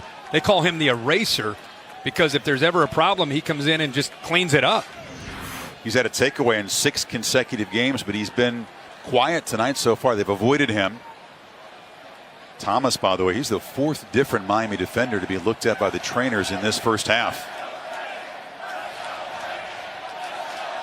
And the reason that's a big stop, not only, hey, you get Clemson's offense off the field, you got 3:44 to go, you got 2 timeouts. Don't forget Miami does get the ball to start the second half. So this is a drive and an opportunity for Miami. If they are able to get points on this drive, and then you get the ball to start the second half, then that's how you start to kind of climb your way back into the game. Thomas favoring the left leg as he walks off. He's been active tonight. He's had 5 tackles already, a couple of them behind the line and a sack. So they need big number 9 to grit his teeth and get back in there. Spires to punt. Barrios on his 27. And delayed rugby punt. It's a low boot. Very tough to return this, and that just hits and stops and rolls dead at the 39. Pretty good field position. Yeah. Canes will take that after what they've faced tonight. Well, tomorrow, the exclusive reveal of the final college football playoff rankings, which 4 are in the bracket. East Davis will host a gang of a whole bunch of folks. We'll break it down. It's a 4-hour special beginning at noon Eastern time. Clemson in the pole position coming in. Auburn, of course, losing to Georgia. They'll drop out. Oklahoma solidly in. You'd have to feel like they'd be 2 or 3 if Clemson keeps it up and wins this game. Homer cuts it back. It's been tough to generate yards on the ground for Miami. He got about a half yard there. Remember, 45 yards rushing last week against Pitt. They knew tonight they'd have to run the ball better. So far, 26 yards rushing. Clemson taking that away. Going to have to throw the football with Rozier. Rozier rolls and delivers, and the catch is made by Irvin. And the tight end filling big shoes tonight. Able to stumble across to the 46. About 200 down. 6'3", 248 pounds. They say he has the best hands on the team. Nice job of catching it. It'd be great if he kept his feet and picked up the first down. Just his 6th catch. And on 3rd down, Homer with a quick burst up the middle. That's their best running play tonight, and they're in Clemson territory now. We've seen Clemson run some zone read, and this time you're going to see Miami just read Farrell on the end. Stays wide for the quarterback. Give it to Homer. Let him pick up good yards. Good side job at the left side of that offensive line. Canes trying to poise him up tempo. They use this rarely, but tactically. Homer lowers the shoulder, and Kendall Joseph was there to meet him 3 yards down. I mean, Homer is a physical guy. I know Walton is the back that everybody talks about, but watch his collision. It's 195 pounds running into a 230-pound linebacker and put him on his back right there. That's what happens when you run low and accelerate through contact like that with Travis Homer. Kendall Joseph, the 2nd leading tackler of the defense, knocked on his backside by the running back. We need to see Braxton Berrios start to get chances. He's in the slot up at the top. Homer trying to look for a place to cut it back, but Christian Wilkins just getting off the block again and making the play. Boy, is he beautiful. I mean, honestly, he is so good at being able to work down the line like that. It's so hard to get wide, not just because of the speed on the edge, but watch him work inside out. He's working against that freshman. Donaldson was able to shed him, keeping his eyes in the backfield, and then comes down the line and makes a heck of a play. Donaldson, a freshman, he's a 4-star recruit, but he's getting baptized in a big way against some dudes will be playing on Sunday very soon. 3rd and 7. Here they come. Play clock at 5. Rozier gets it out quickly, but it was deflected at the line, and it's 4th down. Now guess who got their hand up there? The big fella again, Christian Wilkins. He is so effective at doing this. Look at his eyes. Look at his eyes in the backfield. Saw him do this so many times last year and again this year. Just an athletic guy and has such awareness to know when that ball is being released. If he doesn't get up there and knock that down, it's a 1st down for Miami. Rick probably hates to do it, but he sends out the punter. You agree with this choice not to gamble on 4th and 7? Yeah, I think you have. If you go for it, you give the ball back to Kelly Bryant, you could be down 28-0. Give the ball to him near midfield. It's a well-executed punt there by Fiegels, down at the 1 with exactly 1 minute to play before halftime. And stay tuned for the Dr. Pepper tuition giveaway. Someone's going to win $100,000 in tuition from Dr. Pepper. We're going to see if we see that two-handed kind of chest pass. I call that the Hoosiers pass from that movie. The snap it, snap it from Gene Hackman. That's the technique they're using. Maybe you should coach him down there. I love to see the reaction when they win it. It's pretty cool. $100,000. Big time. Stay tuned for the Capital One halftime report. Kevin Negandhi, Mac Brown, Booger McFarland in the studio. They'll update you what's going on with the Ohio State-Wisconsin game and all the scores and highlights from the victories by Oklahoma and Georgia this afternoon. So Clemson just careful to avoid a safety before halftime. They hand it off to Etienne in the end zone, and he's able to dart out near the 5. And this is where Clemson, I'm sure before their coaches sent their team out, it's hold on to the football. Rick spending a timeout here, his second, hoping to force a punt. It's scary you win that offense with a quarterback in the shotgun. You hand it off so deep in the end zone there. Right. Talked about the missed opportunities, Kirk. The turnover chain came out early on the muff punt, but then a rare miss from Michael Badgley. This rare missed opportunity as Jeff Thomas was running free. He couldn't convert there. There's the miss. And then a play that really could have turned things around. McLeod fumbles the ball. Malik Young, the corner, has it right in his hands. Couldn't come up with it. And Clemson's second touchdown followed soon after. And what you can't tell from that is the way the game got out of hand pretty early. Miami's trailing 14-0 in the first quarter. I mean, it was boom, boom, boom.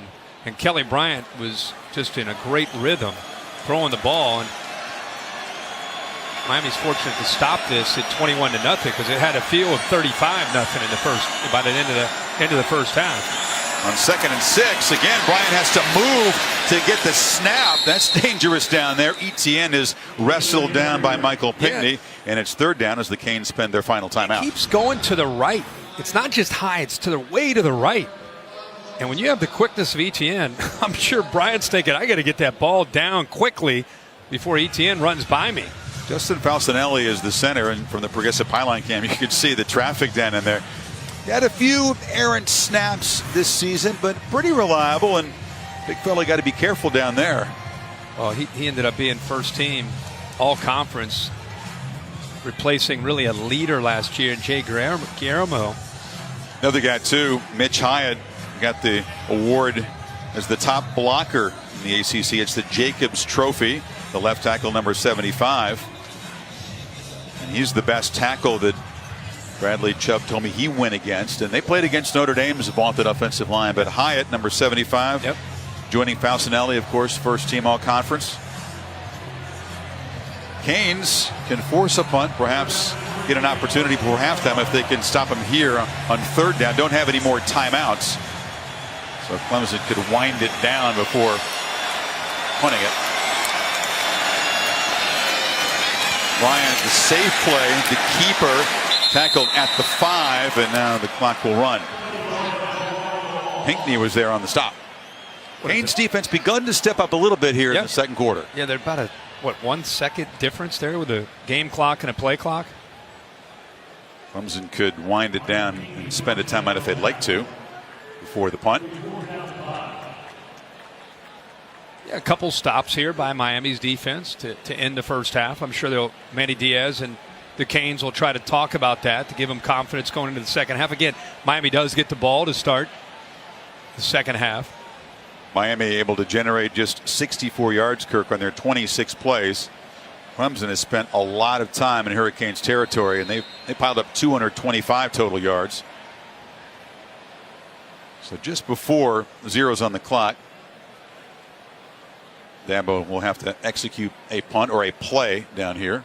Well, with 1 second, you don't even have to do a punt. You can just snap the ball to the punter and Bryant's in the game to the quarterback and just have him just take a knee. Got 2 seconds on the clock. Got to make sure you use up 2 seconds before you do take the knee. Yep. Tigers, an impressive performance from a championship winning team. Many new faces. Some of these guys were not starters on those championship teams, but they've been a part of this culture.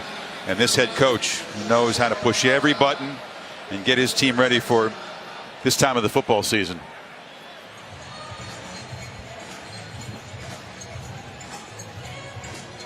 Miami coach came in knowing it was going to be difficult to score on this Clemson defense. Everybody has trouble moving the ball and scoring on the Tigers, but unable to find a way without Herndon and without Richards in there in the offensive line, which has been overmatched up front. That's the thing that's so hard is you get down to a team like Clemson and you're thinking, okay, let's circle the wagons here a little bit, and you don't have Herndon and you don't have Richards, and it makes it really hard, not to mention some of the injuries that they've sustained tonight. But give them credit. I mean, 21-0, it doesn't sound good, but it's not insurmountable. They can still come back and try to, if you score a touchdown, it can really kind of change the complexion of how you approach the game and what you think you can do. But the offense has got to go back to the drawing board and think about how they're going to have to throw the ball better. The running game is just not going to be there tonight. Bryant's just got to get the ball to Etienne and just get out of the end zone as the final 2 seconds tick down. The Tigers came out, scored in their first 3 possessions. Did not find the end zone after that, but Kelly Bryant, who began the half 15 for 15, has run for a touchdown as well. And let's hear from Mike Rick with Maria. All right, Coach, you've seen Clemson's initial punch. What's the key to generating a spark coming out of the locker room? Well, obviously not a good start. It's 21 points. That's not insurmountable. The good news is we got another 30 minutes to play, and we'll get after it. What's the key to generating a rhythm offensively in the second half? Just block good, run good, throw and catch. That's all it is. All right, thanks. Chris? Well, Mark Rick used the same phrase you did, Kirk, not insurmountable, but all you got to do is block, throw, catch, run. They haven't been able to do much of that so far in the first half against this tough Tigers defense. Get Dabo Swinney's thoughts on the first half with Tom Rinaldi, who's working his way toward the Clemson head coach, and now is ready. Tom? Dabo, an impressive performance in the first half. What do you most want to improve upon in the final 30 minutes? Well, we just got a little bit of a lull right there. Had an opportunity for a big play and had a guy stop running right there. But, you know, hey, we had some good execution. They pinned us deep. We were able to flip the field back. Defense is playing good. You know, that's a heck of a half. You know, never in a million years would I think we'd be up 21-0 at the half. But our guys came out. They were focused, ready to play. But these guys have come back on everybody. Virginia was way up on them. A lot of people have been up on them, and they have come back. They're a championship team. We're going to play great this half. I have a feeling your team's going to hear that. Go, Peter. Appreciate it. I was just going to say, Tom, that is his sneak preview of what he's going to remind his team how Miami has been a good second half team, a resilient bunch. But Clemson puts its stamp on this opening half, leading by 3 touchdowns here in the ACC championship game. Stay tuned for the Capital One halftime report right after these messages. Welcome back to Dr. Pepper Championship Week. Whether it's Miami or Clemson, the winner of this game is in. Travis Etienne barrels ahead, and the champs on top quickly. Kelly Bryant, touchdown! Mistakes from Miami beginning to really pile up. And the Tigers are pouring it on in Charlotte. And welcome back to the Dr. Pepper ACC Football Championship game, part of Dr. Pepper Championship Week.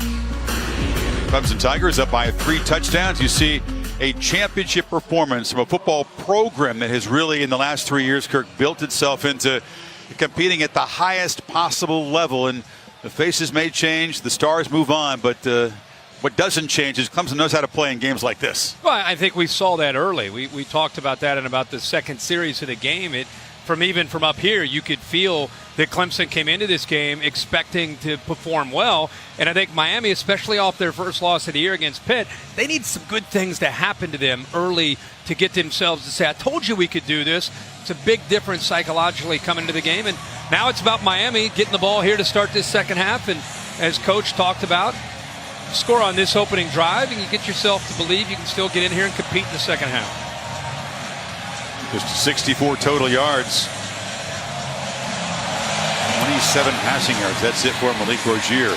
Jeff Thomas, a receiver who was missed a couple times on open plays in the first half, is the returner, loses the ball. The Canes avoid disaster and pick it up there. Retain possession at the 25-yard line as P.J. Johnson was able to collect it. fortunately able to pick that up. That's Dr. Pepper's spotlight looking at the Tigers up front. Yeah, just the battle in the trenches. The offensive line doing their job, winning, especially early in this game, pushing Miami around. And how about the defensive line? Christian Wilkins, 42, leading the way. Farrell, we talked about these guys all year, and they came into this game focused. Wilkins really intimidating Miami up front and getting after Rozier. Rozier's going to have to throw the ball here to get this Miami offense going. There's a first down throw, batted down at the line one more time by Christian Wilkins, who was just having a monster night. Yeah, we're so used to him playing his best in these big games. And again, I want you to focus on his eyes. The recognition, like a linebacker, peeks into the backfield. That's not an accident. When 42 knocks the ball down this often, he knows he can't get there, so he's just waiting and waiting with his eyes on that quarterback, goes up, and again knocks that ball down. Rozier listed at 6'1". He's not quite that tall, but Wilkins is knocking these balls down with his elbow. Homer, fake to him, and Rozier takes off. It's a good fake and a nice quick run by the quarterback. You can see that he's an effective runner. That's the first time he's really gotten out tonight. Yeah, this is a midline option read. He's reading big Dexter Lawrence. Nobody blocked the 340-pounder. Instead, forget about trying to block him. Let's just read him. He took the back, saying to Rozier to hold on to it, and he picks up some very positive yards. That's 16 of them. Longest play for Miami tonight. From the pocket, Rozier, a downfield shot, looping ball, and on the edge, no flag. Mike Harley, the true freshman, defended by Ryan Carter. You can get away with this. Now, in super slow-mo, you might think it's interference. Watch the arm bar, 31, Carter. Watch how he uses that right arm to wall him off into the boundary. The referee's not going to call that. That's a good job, and in real time, it's much harder to see, but that is an arm bar, and he pushes him into the boundary, eliminates that space for the receiver to make a catch. Clemson last year led the nation in pass interference and defensive holding penalties. They worked hard on it. They made those DBs wear boxing gloves in camp so they couldn't grab the jersey. Much better technique that time. Yeah, that was beautiful. And they've really cut down on those calls in 2017. Homer, chased by Wilkins, gets away and lowers the shoulder and dives for 6 before Van Smith knocked him down. Third and manageable for the Canes. Clemson sideline reacting. I think they felt that St. Louis had actually held Austin Bryant.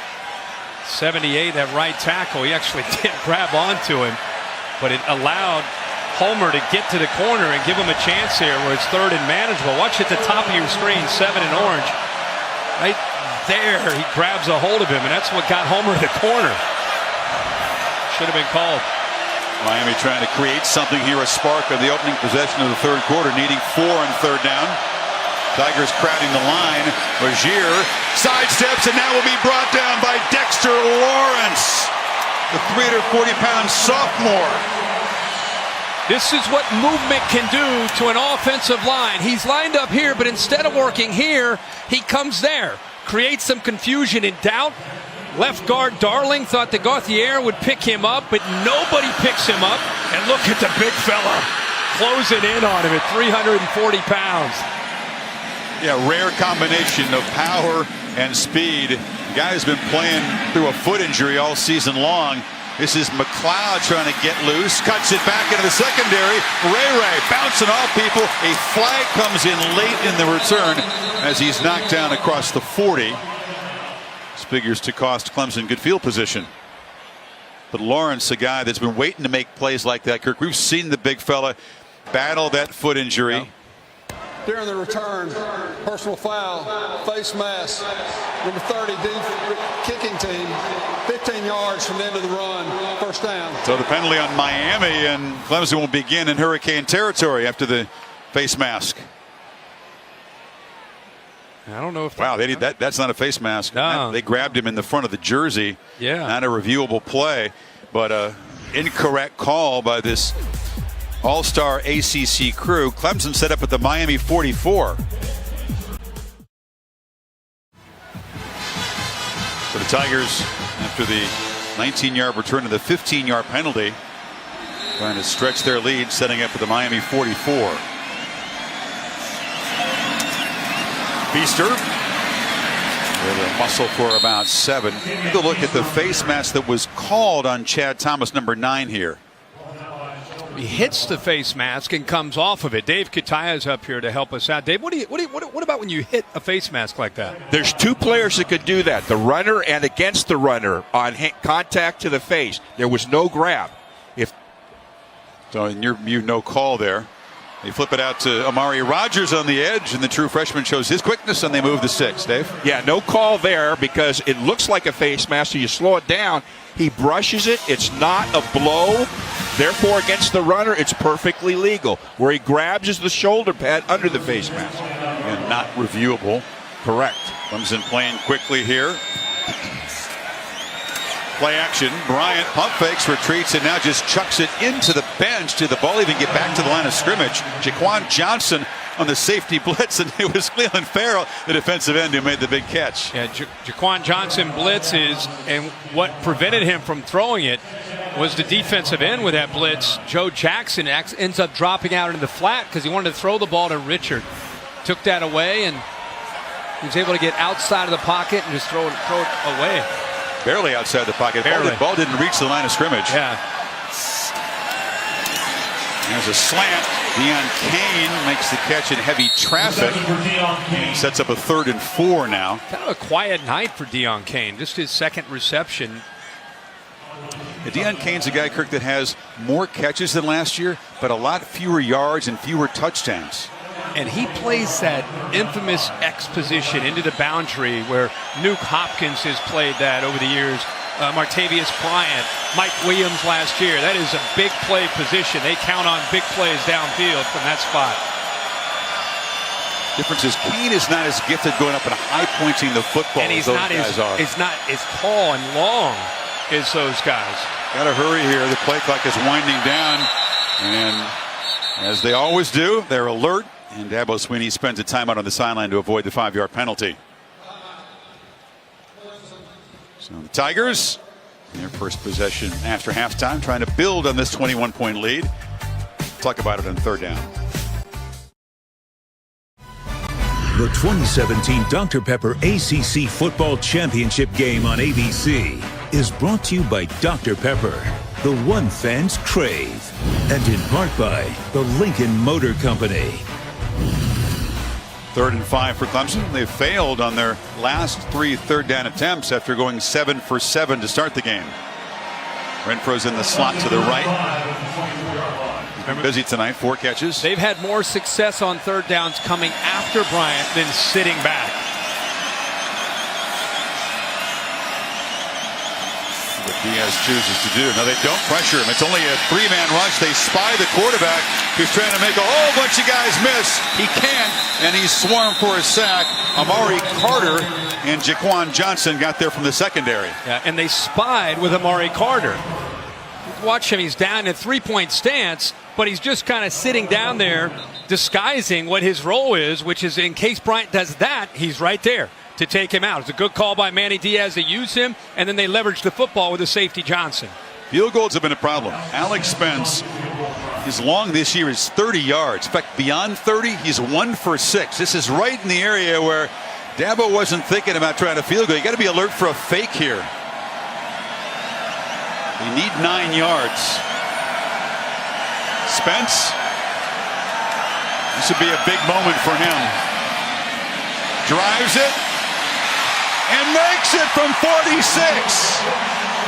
A smile from Dabo. That department has been a nightmare for this team. Greg Hugel, the regular kicker, injured in practice. Spence tried to fill in. He's been so inconsistent in games. Dabo says now he makes him in practice. And but Dabo's son, Will Sweeney, holding the ball. That's the best kick of his life. Oh, my God. The upright there. Hey, when it's your night, it's your night. Exactly. The ultra-reliable Miami kicker misses his attempt, and the shaky Clemson guy knocks his through from 46. And I'm glad we talked to Dabo about, where are you going to draw the line? Unless it's a game's on the line, where's it? He said 30-yard line. We can decide at 30. I didn't believe him, though. I really didn't. He just gave him a shot. He said he makes them in practice. Practice? Practice? Yeah. This is the bright lights of a conference championship game. I didn't give him much of a chance, but hey, take that. Spence knocks it through, and the lead is 24. Just a 16-yard drive in 6 plays. Miami at least able to prevent the 4th Tigers touchdown.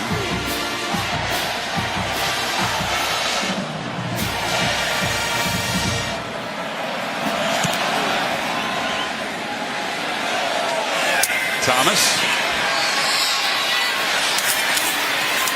Bouncing off, guys. And stopped at the 27. What a night for big number 42, Christian Wilkins, that interior line. Yeah, he's been a dominating force on the inside. This front four really working in sync. But Wilkins has been freed up. Remember, he's going up against a true freshman in Donaldson right there, 55. And he's been able to shed him and get off of him, whether it's defending the run or getting up, being able to knock the ball down instinctively. Just a big night and also an inspiration. I mean, this guy, when it comes to the intangibles, provides such a lift for this Clemson defense. So now the Canes' second possession of the second half. Rozier just 27 passing yards so far tonight on his 6 completions. Just nothing downfield without Richards in there. They had Thomas early, open on a post pattern, underthrown. They have not been able to create anything downfield. Now, and Berrios only has 3 catches for 4 yards. You knew he had to pick up the slack tonight. From the pocket, Rozier looks downfield and delivers his best throw. Thomas getting free, lost the football, and the Tigers have it. Dorian O'Daniel fell on the football, and the troubles continue for the Canes. Ryan Carter, who is beaten on the play, soft coverage. He's the veteran back there, undersized, 31. But watch what he does. He gets beaten, he gets turned, but he doesn't give up on it. Watch his hand get in there like most defensive backs are taught. Get your hand on the football and knock it out. He's going to give up some yards. Instead of just pushing him out of bounds, he gets his hand right to that football, and there's his teammate O'Daniel picking it up for another Miami turnover. Yeah, it's the first tonight for Miami. Only the 4th lost fumble all season long for the Canes. Just when Rozier finally generates something downfield, Thomas has the ball knocked free. And this Clemson offense again takes over in Miami territory. They have lived in plus territory tonight. Again, with a sudden change like this, with a big lead, not shocking at all. Anytime they try to go downfield. Yeah, Deion Keynes at the top. And here comes the reverse. Ray McCloud, after all that eye candy and all that running, picks up 1 yard. Kelly Bryant tried to pick up a block, but Miami, give him credit. Discipline that time. You saw that reaction from Manny Diaz at the bottom of your screen. He's trying to keep his team into this game and try to keep them competing. You know, Manny Diaz typically pretty mild-mannered on the sideline, but right now I think he's feeling that at 24-0, getting close to midway through the 3rd quarter, he's got to get this team play with some fire. Bryant with some reserve receivers in the game, and the young freshman Etienne takes it in the flat, and he's knocked down at the 42. We're seeing this Miami defense, I think, still play. They sure a are. lot of fire and desire. Yeah, absolutely. I think that's why Manny Diaz reacted the way he did, is staying and playing with some discipline there on that reverse. Diaz on the near sidelines, you can see they bring up that tarp so that they can't see from the coach's box next to us. They can't see what he's signaling in, at least from this side. Right. Another 3rd down here for Kelly Bryant. Etienne is the back. They need 5. There's that spy again right here. Renfro not in the game this time. And Bryant from the pocket's going to be swallowed up and sacked. Joe Jackson, 6.5 sacks this season. Grabbed him. It's a better job by the defensive line. Jackson's going to come around, but right here, again, a good job of using that spy, trying to take away the middle. Don't let him be able to step up. But Joe Jackson, who is the best pass rusher on this defensive line, and there's that energy I'm talking about from Manny Diaz. Just keep competing. Let's go. It's a good job by Miami as the Tigers take over in plus territory following the fumble recovery, but go 3 and out.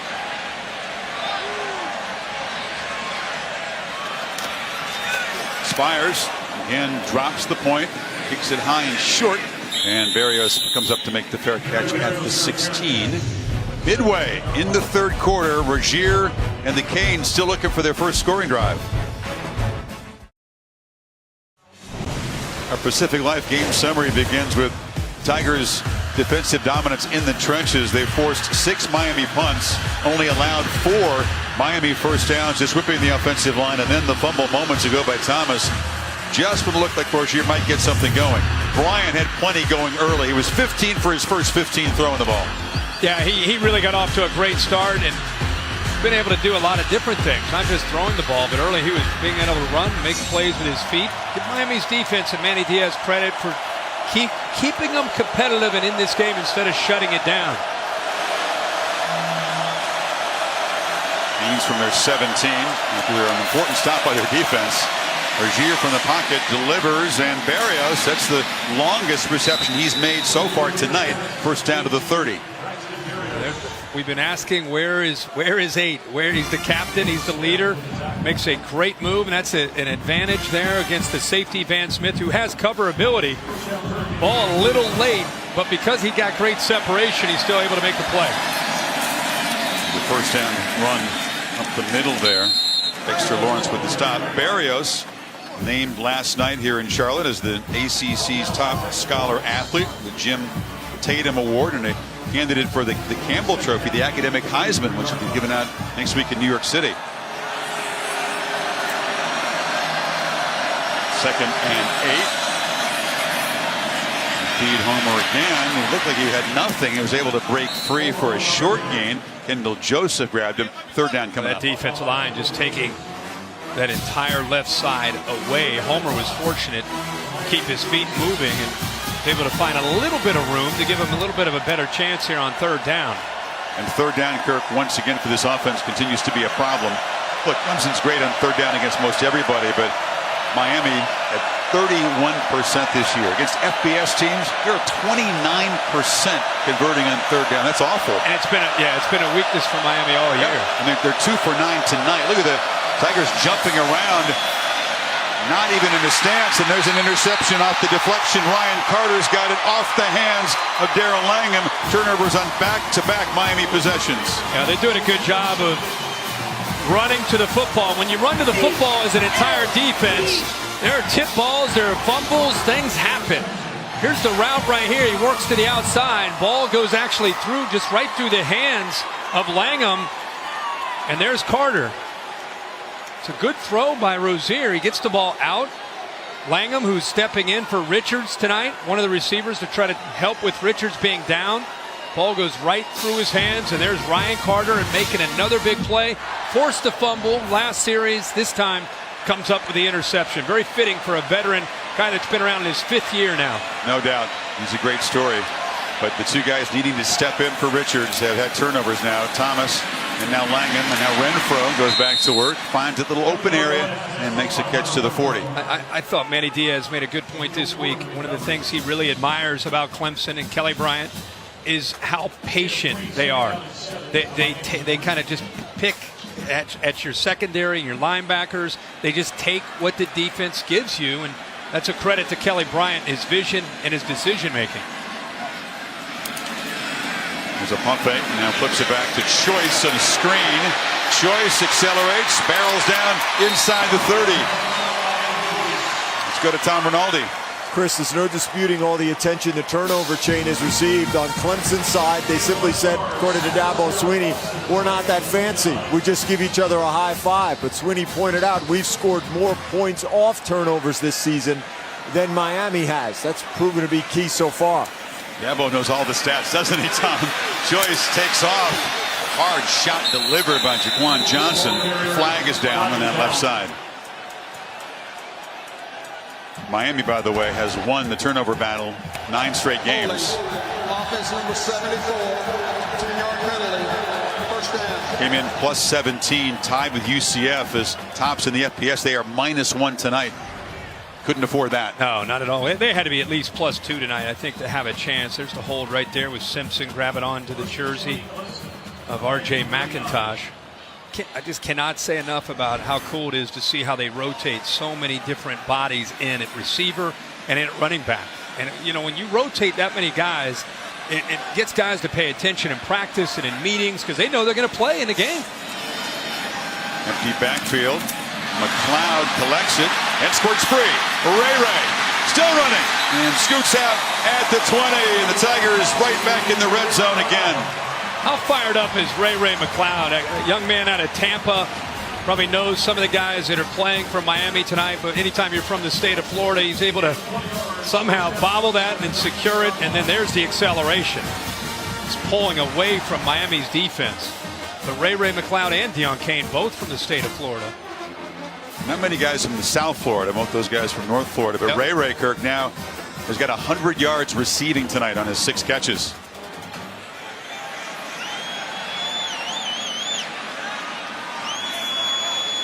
See if Clemson begins to slow things down. Chew on some clock here as we approach the latter stages of the third quarter. Feaster goes in motion. They flip it to him. And Tavian Feaster knocked down near the 10. Just relentless, Chris, with how they stretch you in so many different ways. And what that does is it makes a defense have to be accountable and have to be aware and have to respect that perimeter, whether it's a quick throw or it's a jet sweep to the outside. Then you go back to the inside and you run the ball. And then you go play action. And it's a really good job of mixing up a lot of different looks. McCloud in motion again. They fake it to him and hand it to Feaster, who's hit right at the line. Make a good point. Different skill set for Bryant, right? But the astute adjustments, the play calling by Scott and Elliott to use the personnel they have on this team. Yeah, it's a different way of attacking. You don't have Jordan Leggett. You don't have Mike Williams. Of course, you don't have Deshaun Watson. And yet, if you look at the numbers and how many yards they have, the points, it's right back where you'd expect them to be. They spread the ball around, as you said. Bryant completing the ball to 10 different receivers tonight. Need a yard on third down. Long yard. And Feaster breaks free and scores. And the Tigers headed back to the college football playoff.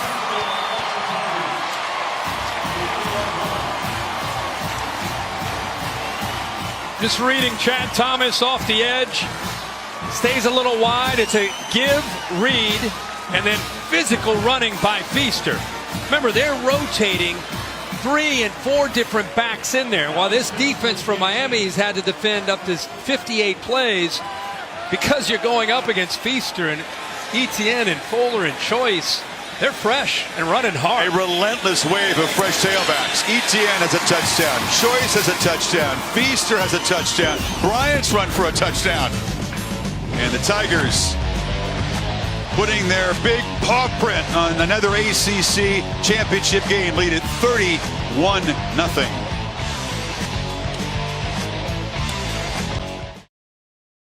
Clemson has stretched the lead, getting the offense cranked up. Their first touchdown since they had scored in their first 3 possessions.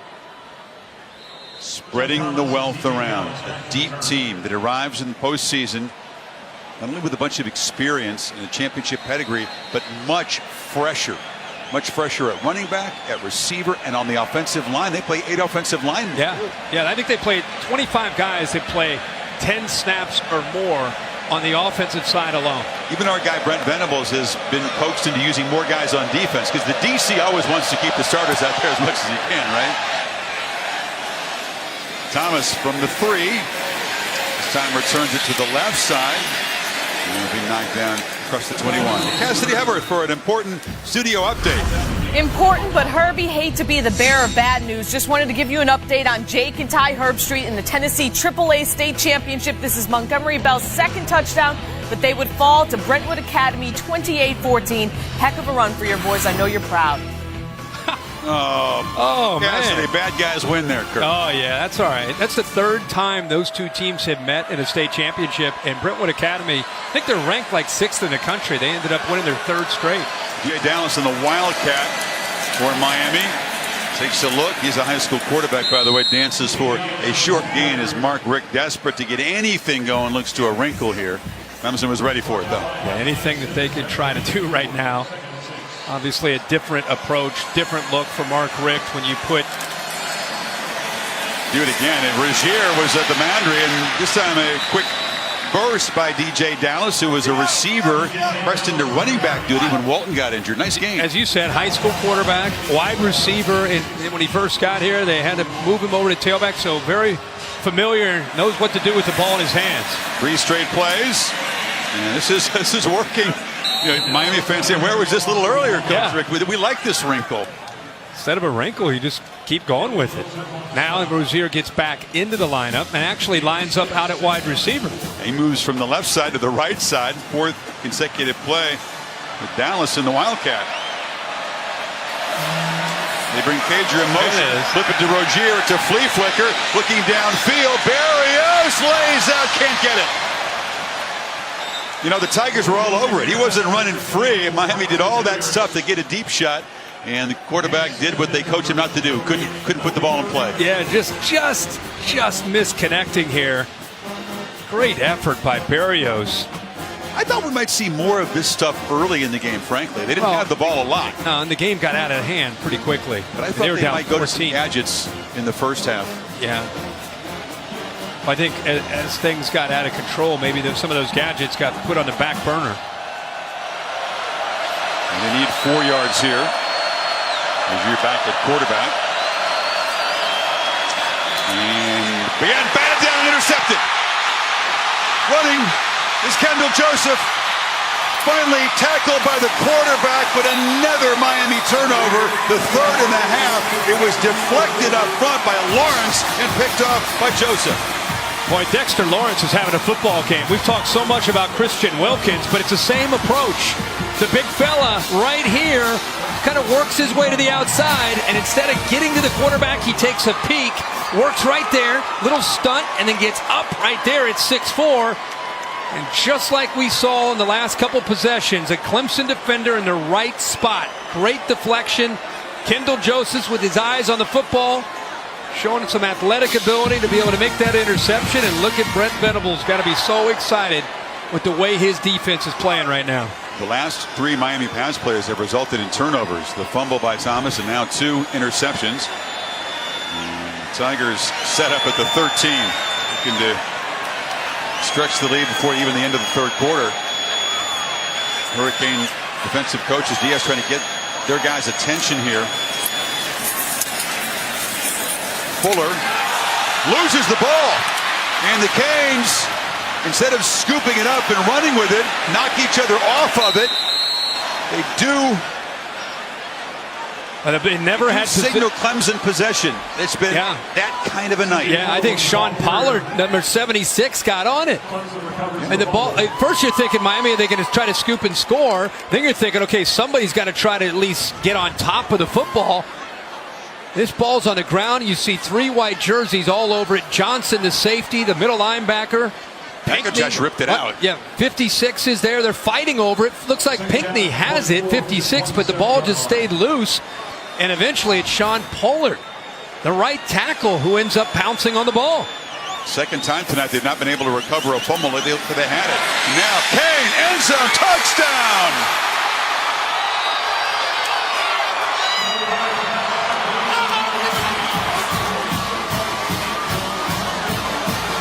"27 yards.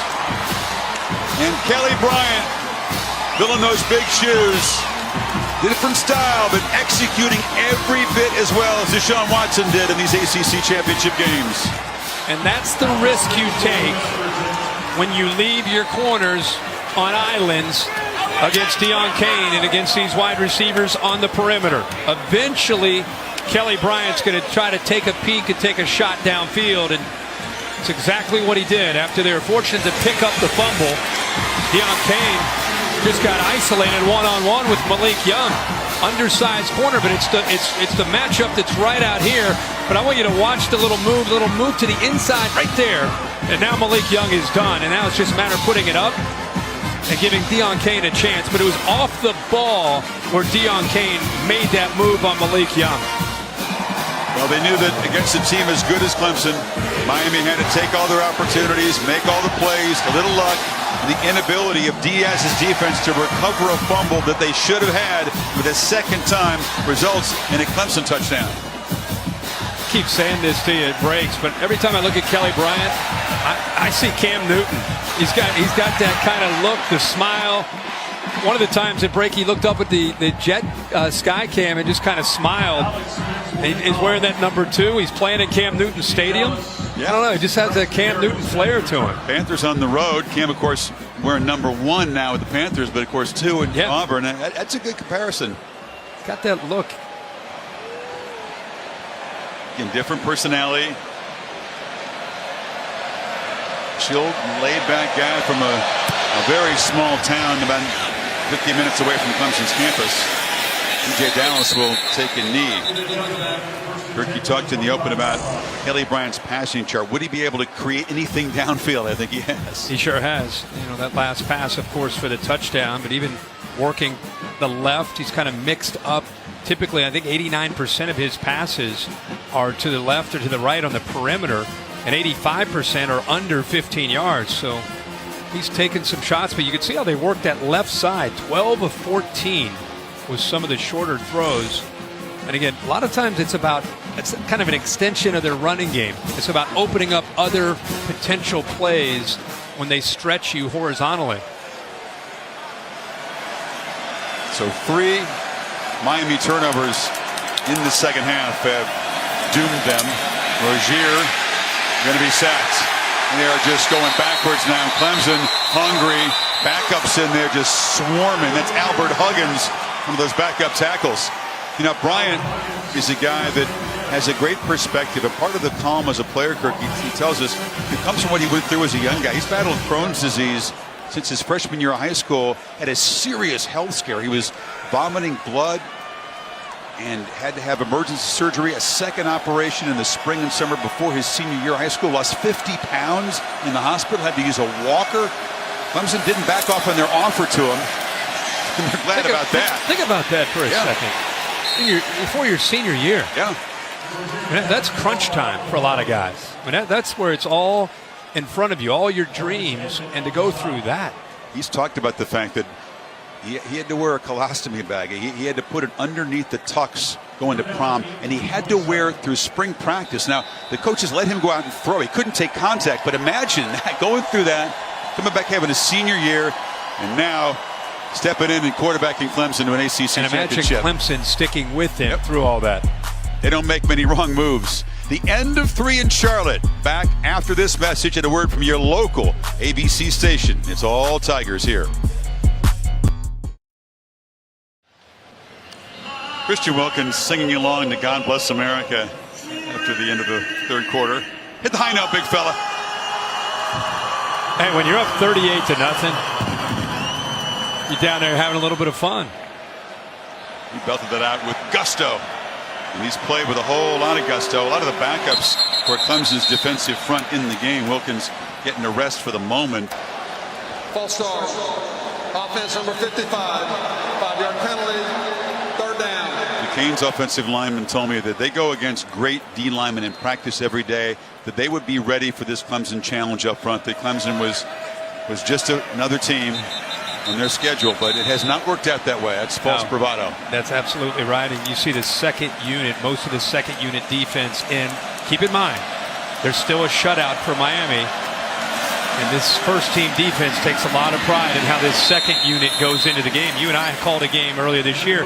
Another one of these games where, so what else do you want to talk about here? Talk show in the fourth quarter? Yeah. And we know that well. And we just marveled at Wilkins, how he keeps the helmet on. He's talking to the guys on the field. And I think it was the game against Virginia Tech on the road in Blacksburg. And they take as much pride in that second unit doing well as they do themselves. I'd love to see that. Beagles has been busy tonight and a little bit erratic. And now they put Amari Rogers, the young guys from Tennessee, comes up, makes the fair catch. We saw the cut in of your son's game. Amari comes from Tennessee area. Right.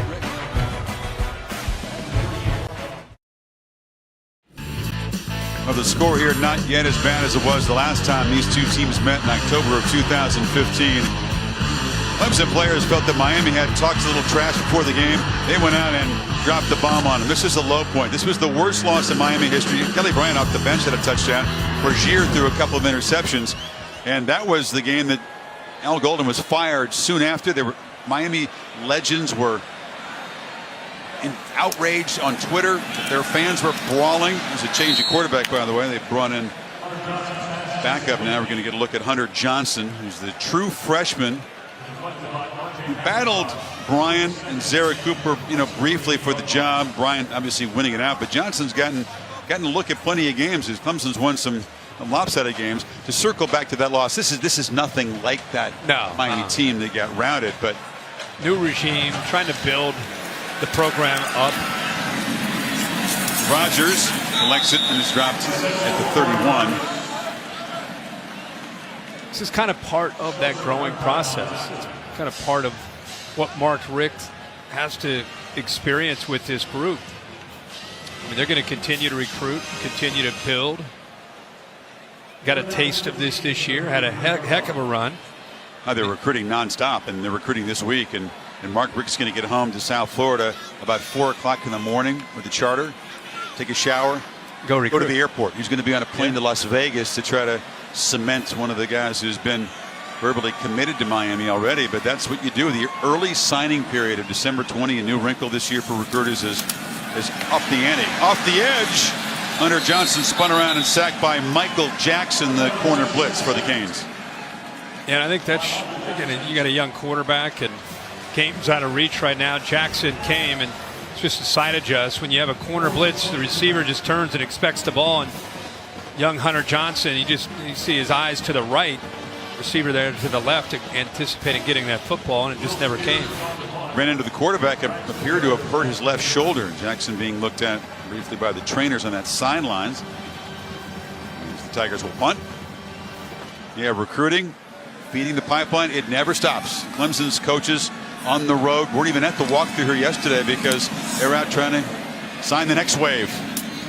Short punt. There he is. Rushes up to take it at the 43. 12:42 to go. We're going to talk playoff and big picture ahead in this final quarter. Good.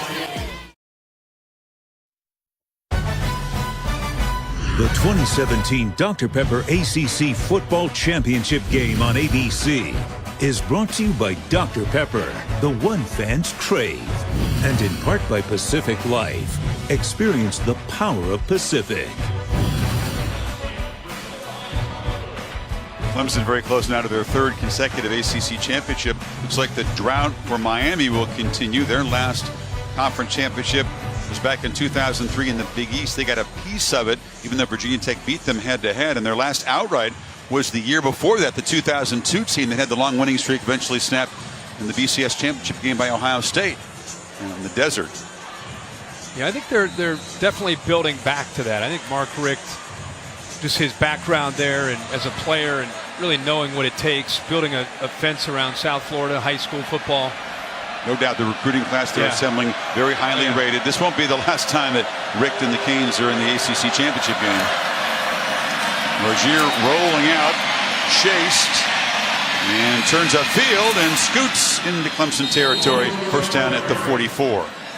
I mean, you could probably make a case that this could be physically the least most talented team that Mark Richt will have if recruiting goes the way it looks like it's going to go based on this class that he's going to sign this year.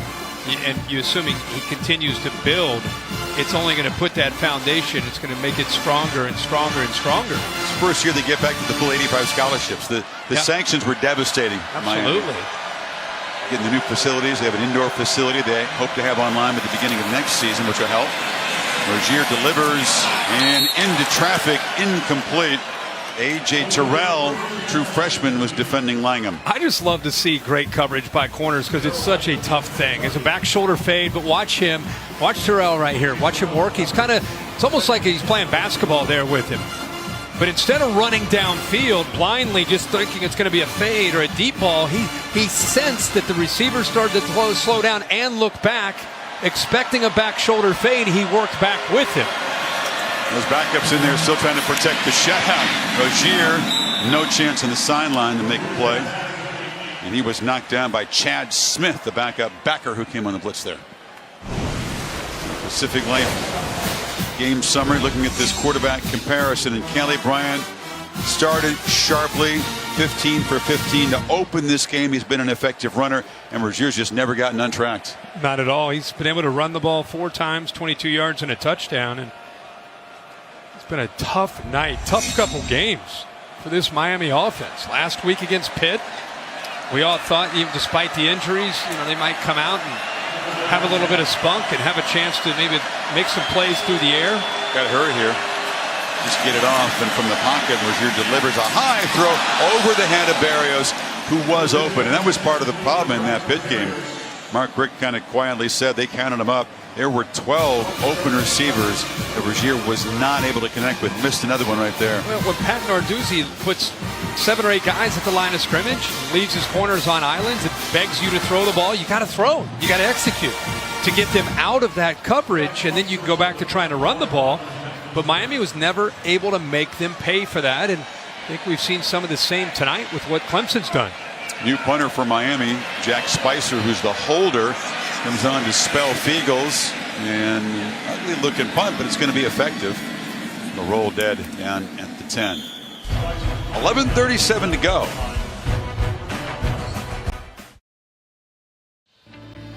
Curtis Wilson piloting the All-State, all-hands-in bus here to Charlotte. All year long, they've been helping us find great teamwork in the community. Kirk, who's the team of the week? Well, the team of the week this week, all hands in. We do it every single Saturday night. UCF and Scott Frost. What a game. I don't know if you had a chance to watch it. 62-55. We expected a shootout, double overtime. American Athletic Conference champs. That's their first outright. And how many lead changes? Look at that. 0-12 changes in that game. 0-12 and 15 to going 13-0 this year.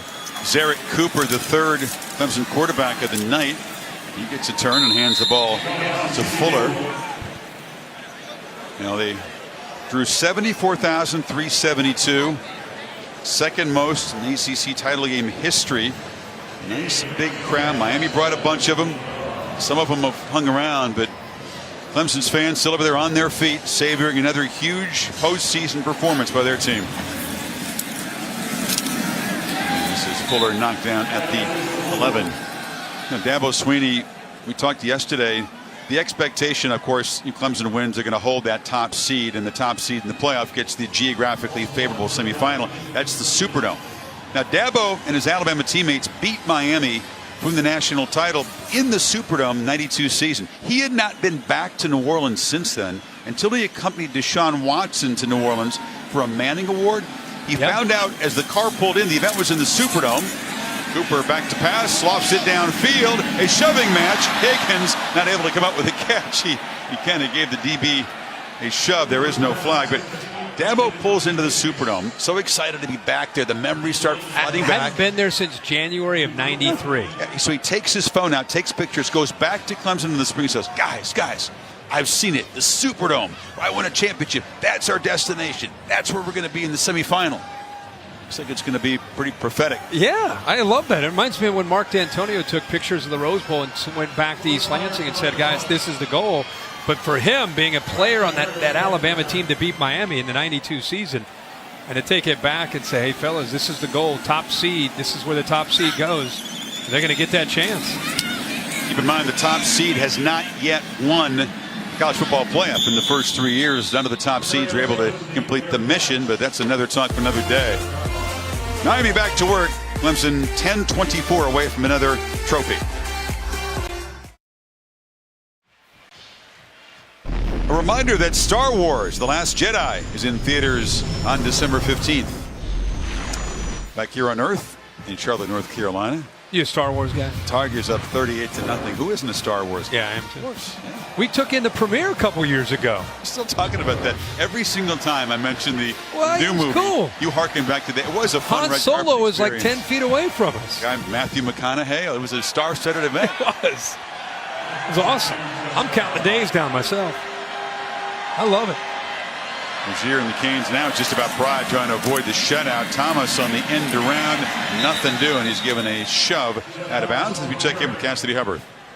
Thanks, Chris. Things are getting real interesting in Indy at the Big Ten Championship. Chris James, 1-yard TD run, still waiting on the point after due to some field issues, but it's 24-19 Ohio State in the fourth. Back to you guys.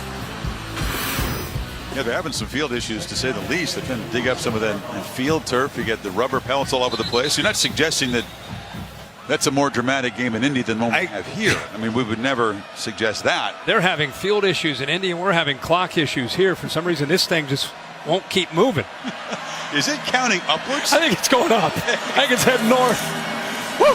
Rozier harassed again, chased and sacked one more time as the backups for this defense. That's a third team tackle. Big Sterling Johnson making a play. I'm looking over at Christian Wilkins on the other 50. He's more excited than the sack. I mean, than the guy that came up with the sack. I love to see this energy. The way Dabo Swinney and Brent Venables treat their second team guys. They get as many reps in practice. They're treated as first team guys. So when they get in, there's no let up. The expectation is to keep playing at that same standard. They're coming in fresh and intense, and they are whipping this Miami offensive line. Sets up a 3rd and 15. Rozier steps up this time and delivers just behind Thomas. The passing game execution has just been a nightmare tonight for Miami. All phases of it, would you say? Yeah. Protection, throwing, catching. Yeah, it's been a rough go round. They continue to work on it though. They're continuing to throw the ball. 11 of 26 for 77 yards.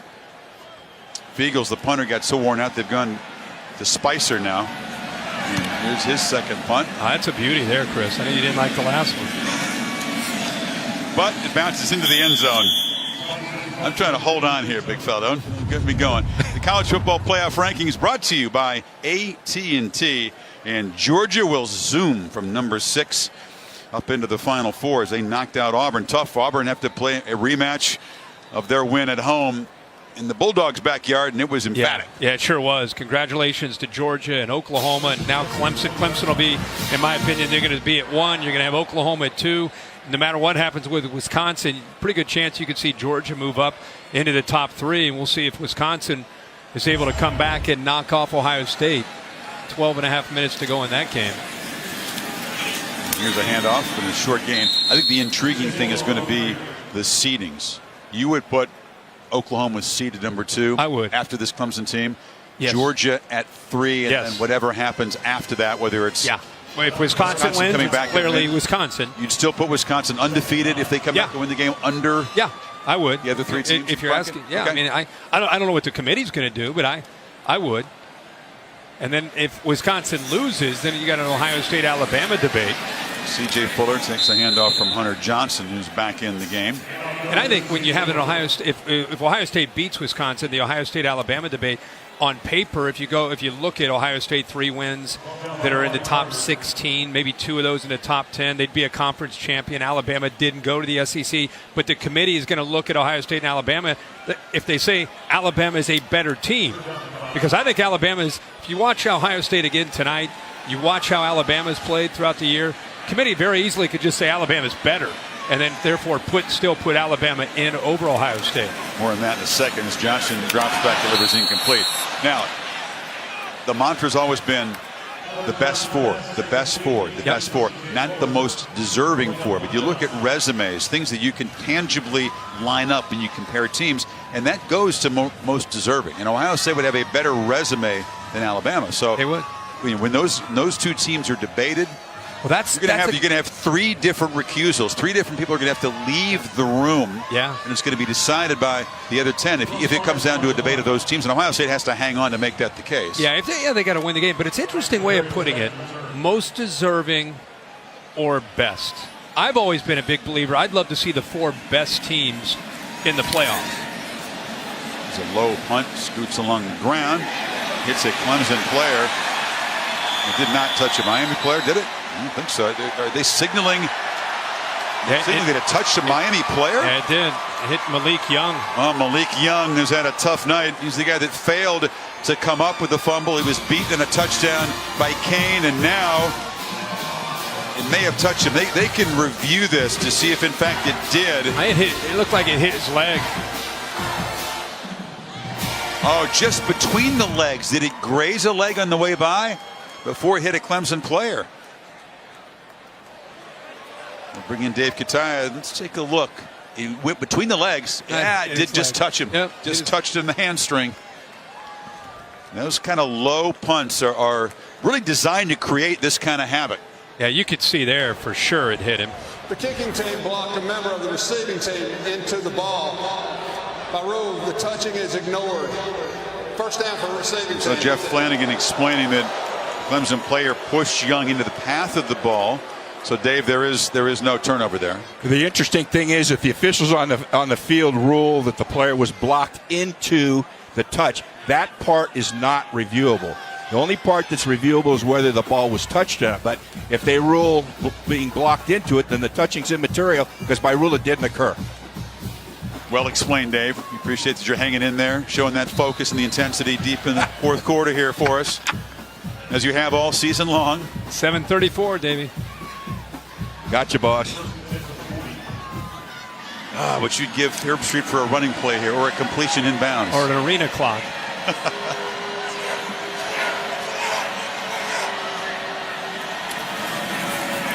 Throw to the edge. Barrios, in his home state, has just not had the kind of night that he'd hoped to have. He was well guarded by the Tigers early, just able to create very little beyond the line of scrimmage. Yeah, and think of the big games they had a couple weeks ago, Virginia Tech and Notre Dame. He was a big play guy, and really a guy that helped provide a spark for their offense. We thought we might see more of that, especially with Richards not in there and Herndon not in there. Short gain for DJ Dallas. I don't know if you have Herndon in, if you have Richards in, if you have Walton in. It's hypothetical. We'll never know the answer. But the way Clemson has executed offensively tonight and been so strong in the trenches, wouldn't have made any difference. But I think it's worth saying, for a team that's still rebuilding, you take your three best offensive players off your lineup. That's a big hit. I don't know. I mean, with the quarterback play they have right now, I don't think it would have probably mattered. But still, that's a big hit, especially to this team. You know, Clemson loses three great players. They've got another 7 or 8 or 9 to go to. Miami doesn't have that. No, as you said, though, recruiting well, building depth. I think you're going to see subsequent Kane teams under Mark Richt have a lot more talent and depth than this one does.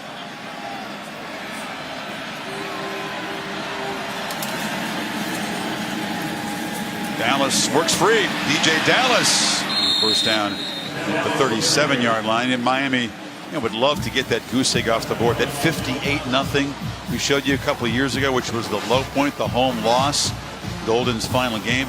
It's been a much different kind of a game and a more competitive Miami team, but they would love to get the ball in the end zone. Finally break that. Well, and they're trying to get the ball in the end zone, and Clemson's trying to take pride in having a shutout here.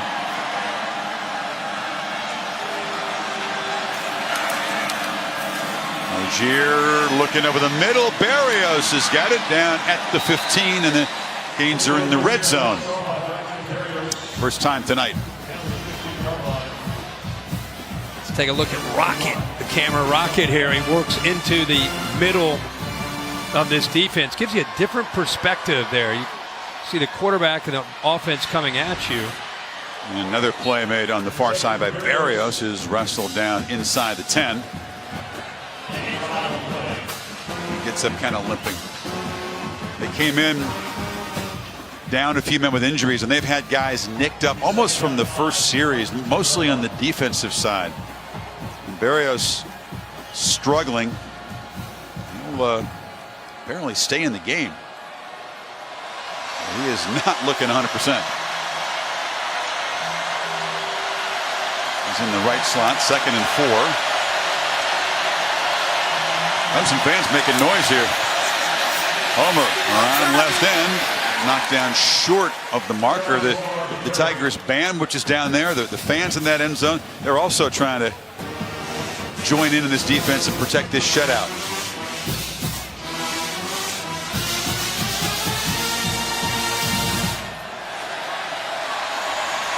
Third and 1. Homer picks his way.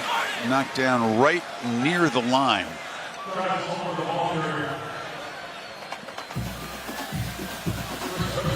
He's right on that line, isn't he? Oh, they're coming out to kick a field goal. Wow. They only need half a yard.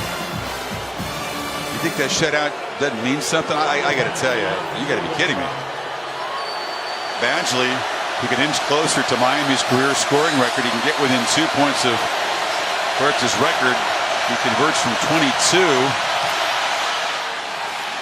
And Miami on the board with a 3 spot. Okay. Look at the progressive pylon cam. Kelly Bryant scooting right past it for that rushing touchdown in the first half. Good look at the Canes special teams making a play. And then Deion Kane with his touchdown catch. Cool to have that angle all season long. I don't know, Mark Richt, I mean, they needed about a half yard on 4th down. The kicker for a chip shot. I was pretty surprised by that. Shows you how badly they did not want to get shut out. Cornell Powell taking a turn, kick return for Clemson, and he's knocked down at the 25. Well, at noon Eastern time, the 4-hour selection show will begin. The exclusive unveil of the final playoff committee rankings, who's in, who's not, plus a look at all the other New Year's 6 bowl games. You'll visit with coaches. Kirby Hocutt, the chairman of the selection committee. Never had 2 teams from the same conference in the same year. That would end if Alabama finds a way in. Should Ohio State hold on to that 3-point lead over Wisconsin? 2-loss team. No, Clemson's not a 2-loss team. Oklahoma's not a 2-loss team. Georgia's not a 2-loss team. So far, that hasn't happened. The ball off to C.J. Fuller. New Year's Day, the 2 semifinals. The Rose Bowl game presented by Northwestern Mutual, and the All-State Sugar Bowl in the Superdome to follow that, with Clemson as the presumed top seed heading down to New Orleans to take on the number 4 seed. And that'll be a conversation that will go on in the committee room. Who deserves the 4 seed? Who should be in the 2-3 game? Is it Oklahoma against Georgia? Perhaps in Pasadena. That's what I think. I think you're going to have Oklahoma, Georgia out at the Rose Bowl this year, and Clemson either against Wisconsin if they end up winning, or Ohio State or Alabama. Fuller knocked down at the 30. Here in this ball game, Miami just not able to overcome the early mistakes and missed opportunities. Clemson came out extremely sharp, scored touchdowns on their first 3 possessions. Miami unable to cash in the early muffed punt, the missed field goal, the missed downfield opportunity, the fumble they could have recovered that Malik Young couldn't come up with. It happened again in the second half. And as an underdog playing shorthanded, needed to make every play, needed some good fortune, perhaps needed some help from Clemson, and they didn't get any of that. No. Fuller being looked at by the athletic training staff.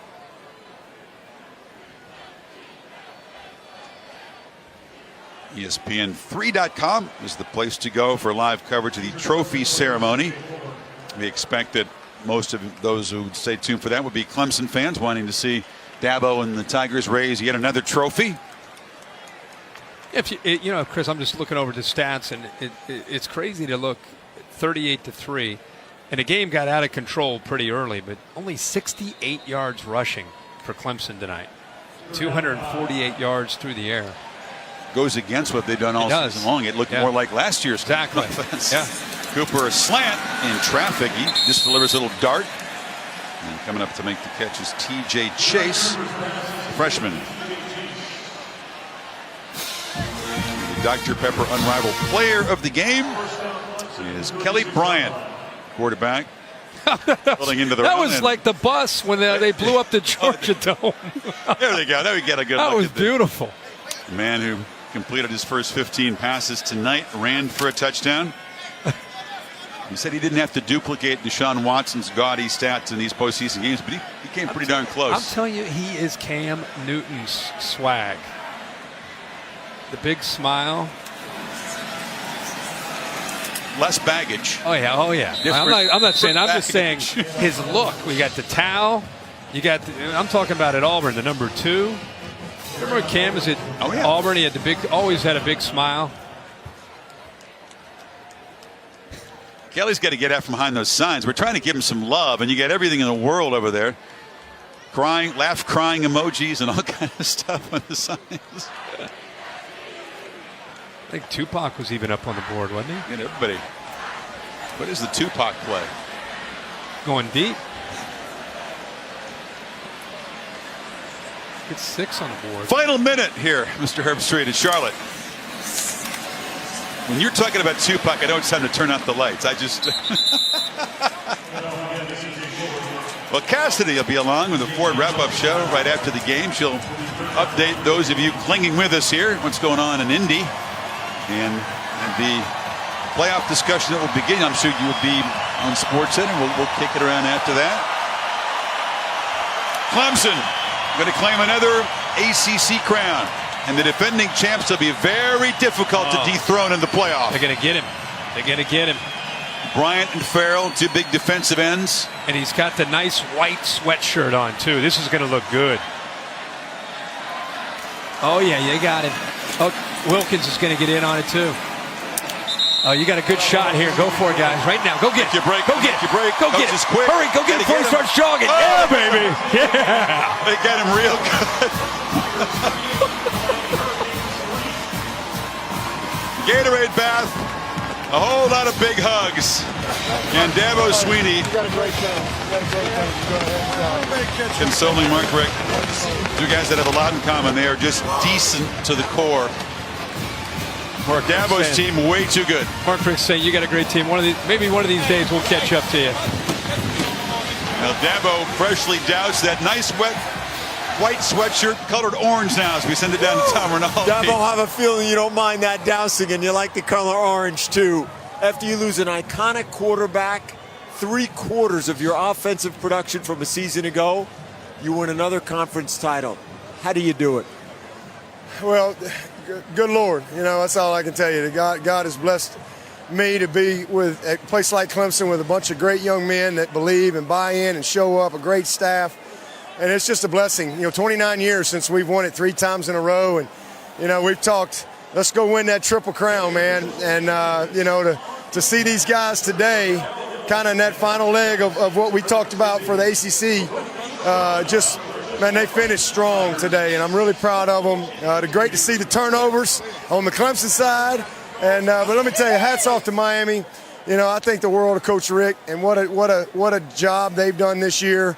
It was just our time tonight, and we're going to celebrate and enjoy this one. We talked earlier this week, just 6 scholarship seniors on this roster. What did they prove to you tonight through the journey of this season? Well, this was their 50th win, which is an ACC record. That's the most wins forever for an ACC senior class, and they're just a bunch of funky old dogs, Ryan Carter, Greenlee, Crowder, Maverick Morris, Marcus Edmond. Nobody knows who them guys are. But, man, they're some ballers. They are some ballers, some true 31. How about Ryan Carter tonight? 1-star recruit. And, he was unbelievable tonight. So, hey, I'm so happy for those seniors. 3 ACC championships, 3 playoffs in a row, and their 50th career win. Just incredible. I'm proud of them. Finally, you said when you got here you wanted most to build a standard of consistency. What are you building?